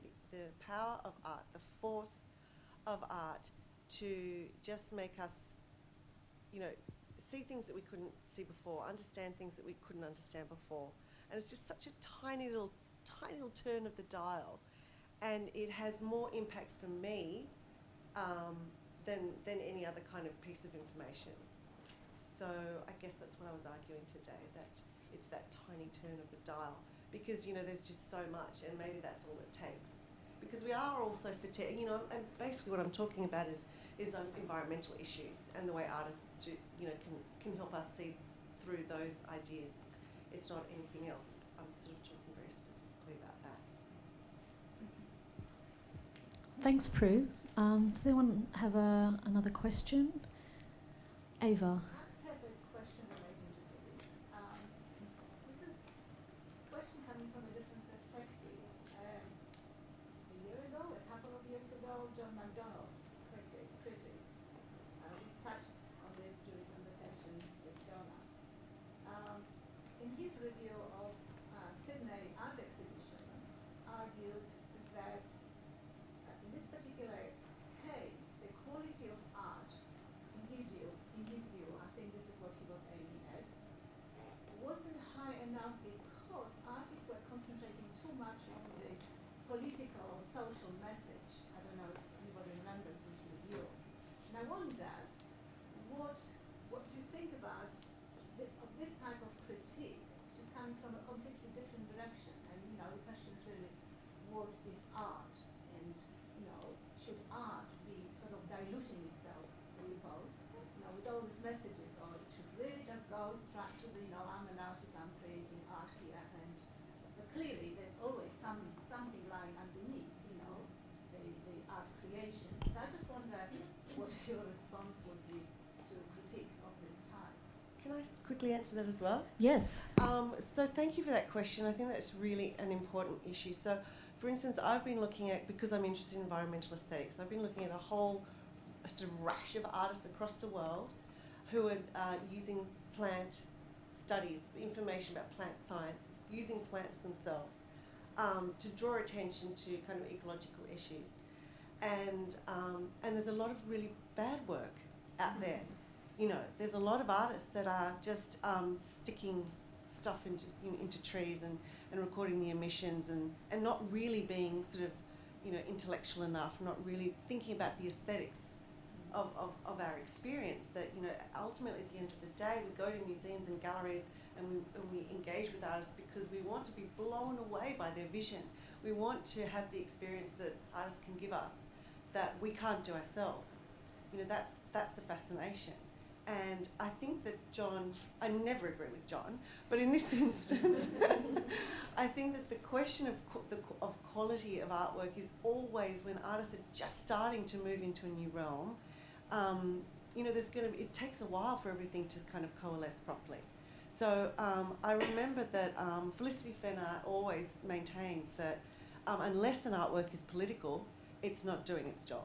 So I kind of agree with Felicity. I think there has to be politics, and I think that a lot of work at the moment that might not have that aesthetic quality that you're talking about, maybe with time, these artists will develop that, but it is a really important question. Donna, did you want to add to that? Because obviously we're focusing quite a lot on aspects of that in your talk. Well, it's interesting because we did touch on it in the break, but and I'm not quite sure exactly the context of John McDonald's reference there, but I think it's obviously a very narrow reference, and it's interesting because there's so many things going on in my brain right now about the different examples, but one example I can give, other than the artists, of course, that I was talking about this morning in regards to their work, and I think that's what we discussed in the break, is that art is made in the context of our time and place. So if you are living in a war-torn city, why would you paint flowers, or why would you paint something that actually isn't about what is happening to your life? Things don't actually need to be, as an artist, you don't always have to be political. And I had a conversation once with Yinka Shonobare, and he was talking about the fact that his work is not about politics, but his work is political. And it's political because of who he is as a black man living in England, as in a post-colonial, decolonised world. How else can he react to that other than from a place of authenticity? And that authenticity is of him as a black man in a different country, surrounded by whiteness, being displaced from his origins. Now, if that's what John, whatever his name is, John McDonald, is talking about, then I think that maybe he needs to see between the gaps. He needs to actually engage with John Berger's idea of seeing and knowing, because that is what artists do. And you don't have to ram ideas down people's throats, but a lot of artists are engaging with ideas and contexts about who they are and where they are living. And if that's political, then so be it. I think that that's an important role that artists play, because they show us things we do not otherwise see.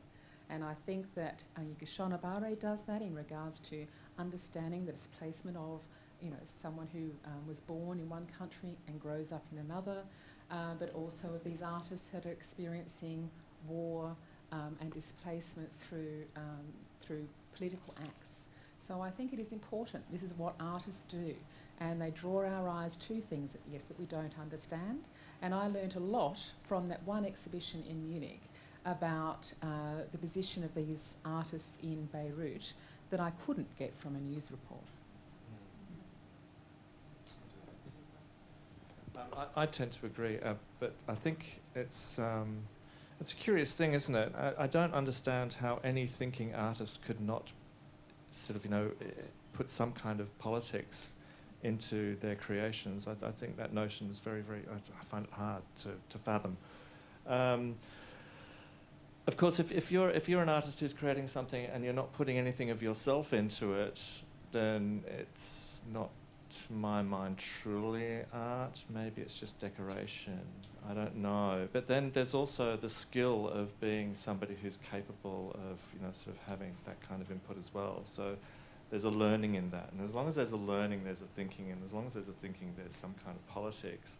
I'm probably one of the very few people in the room who doesn't always disagree with John, mainly because I think, I tend to agree, there's a lot of bad art out there.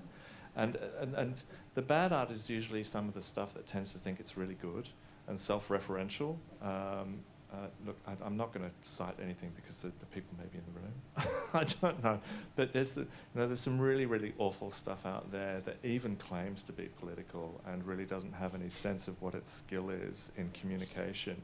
And it seems to be regurgitated out of arts, out of institutions and institutionalization. But I'm far removed from that. It's been 30 years since I went to art school, so who knows? Min, did you want to add final thoughts? Well, I think it applies not only art, but individuals. I'm thinking my curatorial practice as well. As a, the curator who was born in Asia, working in a Western museum. This is kind of, I always has dilemma that, where I should stand, and that's me. So when I develop exhibition, my view always goes to the exhibition. So I think what you all said, it's all like, you have to, the artist has to represent their thought, their environment, their life, their, the surroundings. That's why these days artists represent more of the political, just not like not like I want to be politician, but there's an issue and I want to show this issue. Yeah, I think as soon as you put two artworks together on a wall, they talk. As soon as they talk, there's a political comment. It just seems unavoidable to me, so I'm not totally sure. I want to ask a question, if that's okay. It's a right of holding the microphone. Obviously, thinking about John Berger talking about context and using the term environment, talking about value, but he actually drew back down to the idea that the physical environment, the natural environment, was a huge causative effect on the kind of art made in its time, and we've been sort of talking about all those other effects or contexts that impact that. But interesting, quite a lot of the panellists today talked about light and plants and the natural environment. Do you have any sort of additional comments about the way that nature and our experience with the environment actually does influence our understanding of the way we see the world? So, I know we're sort of defaulting to this idea that everything to do with the political context impacts, but he was also talking about the natural environment. Yeah, sure. Far too much to say, obviously. This is something we deal with all the time in architecture, and it's a matter of that interplay between the interior and the exterior, the day and the night. In museums particularly, we're sort of really pushing far, even deeper. They become nighttime experiences. Many museums are open at nighttime, so there's that connection between looking out of a space and then how that relates to the things that are around you. And then during the daytime, there's also the looking in and feeling about the external environment around you and how those things connect. One of the things that's been sort of very lacking, because in the past we've tried to control light in these spaces, is the looking up. And it's something that I'm investigating very closely at the moment. What was that? Did you say speak closer to the mic? It was John. I'll speak closer to the mic and whisper. Is that better? I should know, I use mics all the time. Looking up and experiencing the sky above. So, I mean, sort of one of the things that I'm investigating at the moment is how we actually make that connection during the day and bring the daytime into gallery spaces. So they're more like courtyards with art inside them. And you can see the movement of the sky above.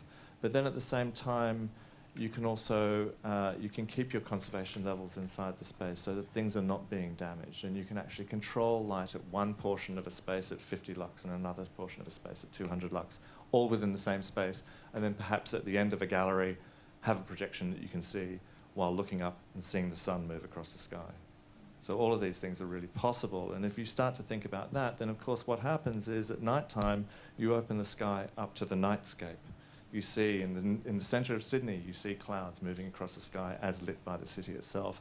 And so you take that connection, and this is something I thought about. In Court 9, we have paintings at the Art Gallery of New South Wales. Well, I'm not at the Art Gallery of New South Wales anymore, but the Art Gallery of New South Wales in Court 9 has all these beautiful paintings, dusk paintings, with lots of colour in them, lots of reds and oranges and pinks and things. And that is actually reflected a lot in our night sky. So then all of a sudden you have these different experiences. You don't just go in and see a painting under one light condition. You can go back and understand that painting in a completely different context every single time. So these are all opportunities that are opening up to us in museological design. On that note, I don't know if anyone's been to Deer Beacon, just outside of New York, and it's a massive minimalist museum. The whole experience of attending that museum is all about light and the environment. You catch the train up, you're right near the river. It was frozen when we went past. You know, so we was trudging through snow to get to this goddamn place and get there, and there's no food. But anyway, but regardless, it's actually naturally lit. There's actually no artificial lighting in that entire place. So in the middle of winter, you have these incredible views out of the window of ice and snow, and inside, that light is from outside, from the snow, is actually reflected into the building. So you see all of the artworks influenced by the external environment, which is really interesting. I mean, so fascinating seeing some of those works that I know that if I saw in summer would be a very, very different experience. And of course, you know, just thinking about an artist talk that I went to on the weekend, talking about colour in regards to artists and the way that artists work with colour, it's always influenced by light and the different ways in which artists light their work, not actually just when it's finished, but when they're making it, and different light sources that can change the way that those colours are read. So it makes it very difficult for artists themselves in creating work, whether they're light works or paintings or whatever, in considering what kind of light they use when they're actually painting or creating those artworks, because it influences not only the way they see it, but then the actual final work and how those colour fields can actually interact in different spaces. So it's an ongoing, you know, dilemma from creation through to viewing that I think is really interesting when we think about those sorts of things. Sorry about this. The fact that sort of in museums we try and get the highest colour rendering possible is it's kind of a strange notion, really, considering a lot of artists will work in their studios under very low colour rendering fluorescent light, and then we buy a lot of these works in, you know, sort of in galleries, in commercial galleries, that either have, you know, a window which is burning the bejesus out of it. I mean, you wouldn't buy a bottle of milk that had been damaged so badly. Or it's under fluorescent light as well, under low colour quality. So it's a curious thing. So we actually draw these objects out of low colour quality environments and push them more than the artist probably experienced them to begin with.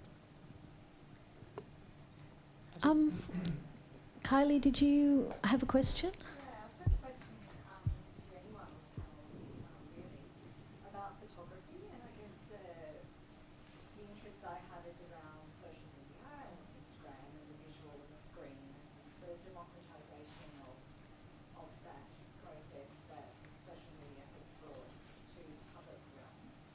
And I just wondered if anyone had views on that. I mean, I could hear Prue saying that she feels like there's too much going on in that space.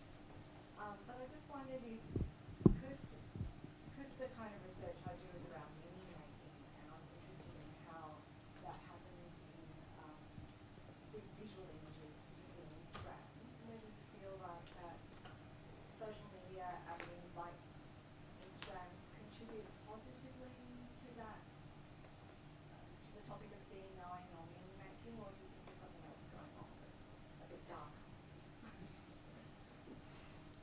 Well, maybe that ties into Katie's question about value as well in environments. And I think what's interesting is that, you know, we're sort of talking about curating within the museums. We're sort of talking about curating in terms of writing, so gathering together material, making sense of it so that we understand it, and then hopefully kind of disseminating that kind of stuff to engage with others. And that's what we do with social media. You know, we're all curating our own lives. You know, we're building these identities around us, forming kind of, you know, little umvelts within bigger umvelts. All our environments sort of linking with each other and forming these huge sort of aggregated experiences of the world that are they are different. And I think it's not actually that I was saying there's too much material out there. I guess maybe I was sort of saying that, but just that, you know, that's just the way we're living now, and it's going to get even more sort of larger and more kind of massively distributed. And I think what's interesting is for us to kind of future forecast in a way, to sort of try and step outside ourselves a little bit, if that's possible anymore, and kind of see try to kind of, you know, speculate about the way the world is going to change with media, like with this sort of third media revolution. So if the first media revolution was like the invention of writing, the second one was sort of like the printing press industry, film, photography, that sort of thing. And now this realm that we're in now, which is this kind of massively distributed information world, which is very image bound, but actually text bound as well. Language and the way we communicate is more important than ever. So we all think we're really on top of it, and actually we're all pretty shit at it. So it's interesting to kind of, I think it's really interesting to sit down and try and kind of future forecast what effect all this kind of media-driven experience is going to be 5 years down the track, 10 years down the track, and what relevance art will have then, and how we're going to sort of cooperate together, and whether we're going to sort of become more collaborative, whether we're going to become more clustered, is, you know, just how we respond to that environment in the next 5 to 10 years is really interesting to me. I might actually put it back to the floor. I think Dolla had a question. Oh, sorry, Donna. Did you want to? I just wanted to Yeah. Can I respond very quickly to that? Yeah, go for it. What I find interesting about the internet, and having read Hito Steyer's work and photography and art in general, or images, is how they are lost. How images become completely out of context from their original sources. So when I was looking up 9/11, what do you find is you find Thomas Ruff's photographs. A lot of the photographs that were taken at the time have actually disappeared because they've been archived, cached, whatever. They've disappeared off those. A lot of those websites don't appear anymore, etc. So there's that, but also how images quite often get used in context from which they were never intended. I see it with students a lot who look for an artist's work, and something will pop up that's not of that artist at all, but they'll use it because it came up when their name was put into Google.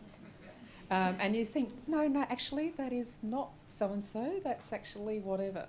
So they don't actually look any further than that. So the screen itself becomes, strangely enough, an inhibitor of knowledge, because people think that what they're seeing is actually what the truth is. The perfect example was a Polish newspaper recently, I think it was, that was talking about Trump and Putin, and they used a photograph of what's his name? Yes, of James Bond, who looks actually more like Trump than Trump does, and it was so bizarre because you're looking at the article going, that's actually not him. but people take the image because it comes up when they Google it and they think it's actually real. So there's a lot of danger in actually the ways that images navigate, and as Stale talks about it, they are bruised and they are lost and they are orphaned through the internet. And we actually, as individuals, need to be much more responsible for the ways that we use those images so that we can actually understand what they are in the first place rather than take it at surface value. Filter. Yeah, sorry, Donna, I just had to... No. Look, I guess my question is really about, to Donna's point around context and legitimacy. And I'm sorry, I came to the seminar late, so you may have actually already addressed this. But I think one of the issues for a museum like ours, which is, we are holders of a vast collection of over 500,000 objects. And I think that for museums, who see themselves traditionally as the kind of the custodians of these collections and the keepers of the knowledge, is what does it mean to allow an artist in to kind of interpret those collections or look at those collections in a different context or different way of seeing, and the challenges that might pose for an institution, or in fact whether that's a legitimate way of reinterpreting and recontextualizing your collections? It's a general question, Donna, and well, you've done it, I think, in this organisation, and I've seen it in other institutions, and even way back into the 80s there were artists specifically who were going into collections, and I can't remember his name right at this moment, but there was an artist who went into a collection and was looking at it through post-colonial eyes, decolonisation, and the ways in which objects can be seen completely differently in regards to context draws out completely different meanings. And I think that there is so much room, and in fact there's so many institutions have done it in recent years quite successfully. Some maybe more than others, but there are certainly different stories. So objects tell so many different stories. So it depends on which lens that you apply to that object as to what you actually understand from it. I think you could also get very different understandings of collections from academics and from artists or from writers. Different people who work or think about things in different ways.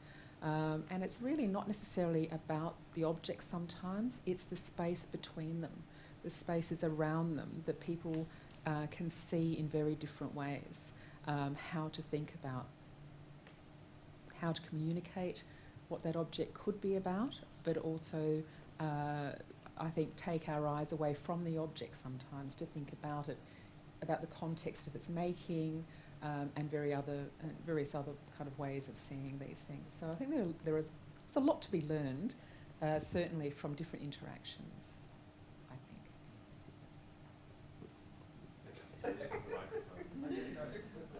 Well, I suppose, Janet, you were, sorry to put you on the spot, but you were artist in residence at the Australian Museum. And so your work, which I think is still open, isn't it? Yeah, it's just down. Yeah. Oh, damn, sorry everyone. That's a bum steer. But like a lot of museums have this kind of history of having artists, the Australian Museum do it as well, artists in residence, sort of responding to objects and periods of history in a very personal and creative way. But it did actually, while you were talking, Dora, it did actually just occur to me, one of the things that I love about the Wunderkammer, the original collection space, or even the smaller Cabinet of Curiosity, was the historical practice of the fake. So, it's very kind of colonial sense of, travelling out across the world, very sort of imperial process of gathering a plant and a rock and a shell and kangaroo head or whatever it is, and then sort of coming back and then presenting this to society and to the cultural elite or whatever. But the playful use of the fake really intrigues me. So a lot of these kind of original Wunderkammers, they would have one little object in the Cabinet of Curiosity, which was just like not real. And I think we should be more playful. That would be good.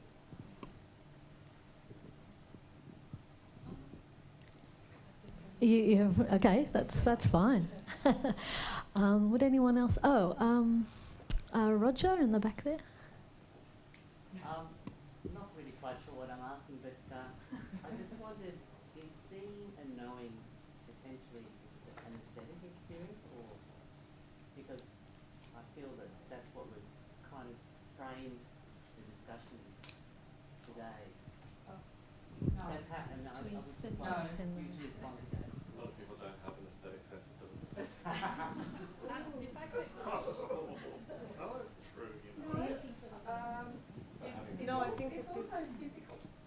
I think it's a physical, psychological, all sorts of elements I think go into seeing and knowing. It's not just an aesthetic, as in an aesthetic that we think an aesthetic is. Aesthetics is so much more diverse than just seeing or what something looks like. I think there is so much more to know and understand through even our physical relationship to objects or the world around us. So yeah, I think there's much more going on there than, I mean, Thomas Ross photographs are a perfect example, I think, of that, of the fact that you physically have to move around the image to see it. It's not just about the aesthetic of the object, it's about how you actually interact with it. And I think there are a lot of different examples that you can bring into there. I mean, particularly when you're thinking about Janie's installation works or public artworks. You have a very physical, like you use all of your senses, I think, sometimes in understanding what seeing and knowing actually is. You're doing it right now.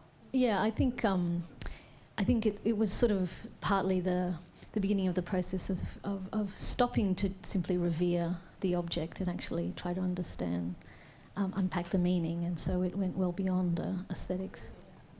If I want to, just comment more on the Roger's question. My talk about not about aesthetics, but more of the physicality and knowledge. So singing and knowing. So it's our talk I think today is not only about aesthetics. Jackie. well, I just think also just adding to that is, and thank you all for your wonderful papers, but you know that we've also really been talking about politics of looking or seeing, and I guess for the curators and the exhibition designers and the program people in the room, what strategies, any of you could answer this, would you have when we approach that practice of curating exhibitions? But how do we navigate that very difficult space that is never neutral?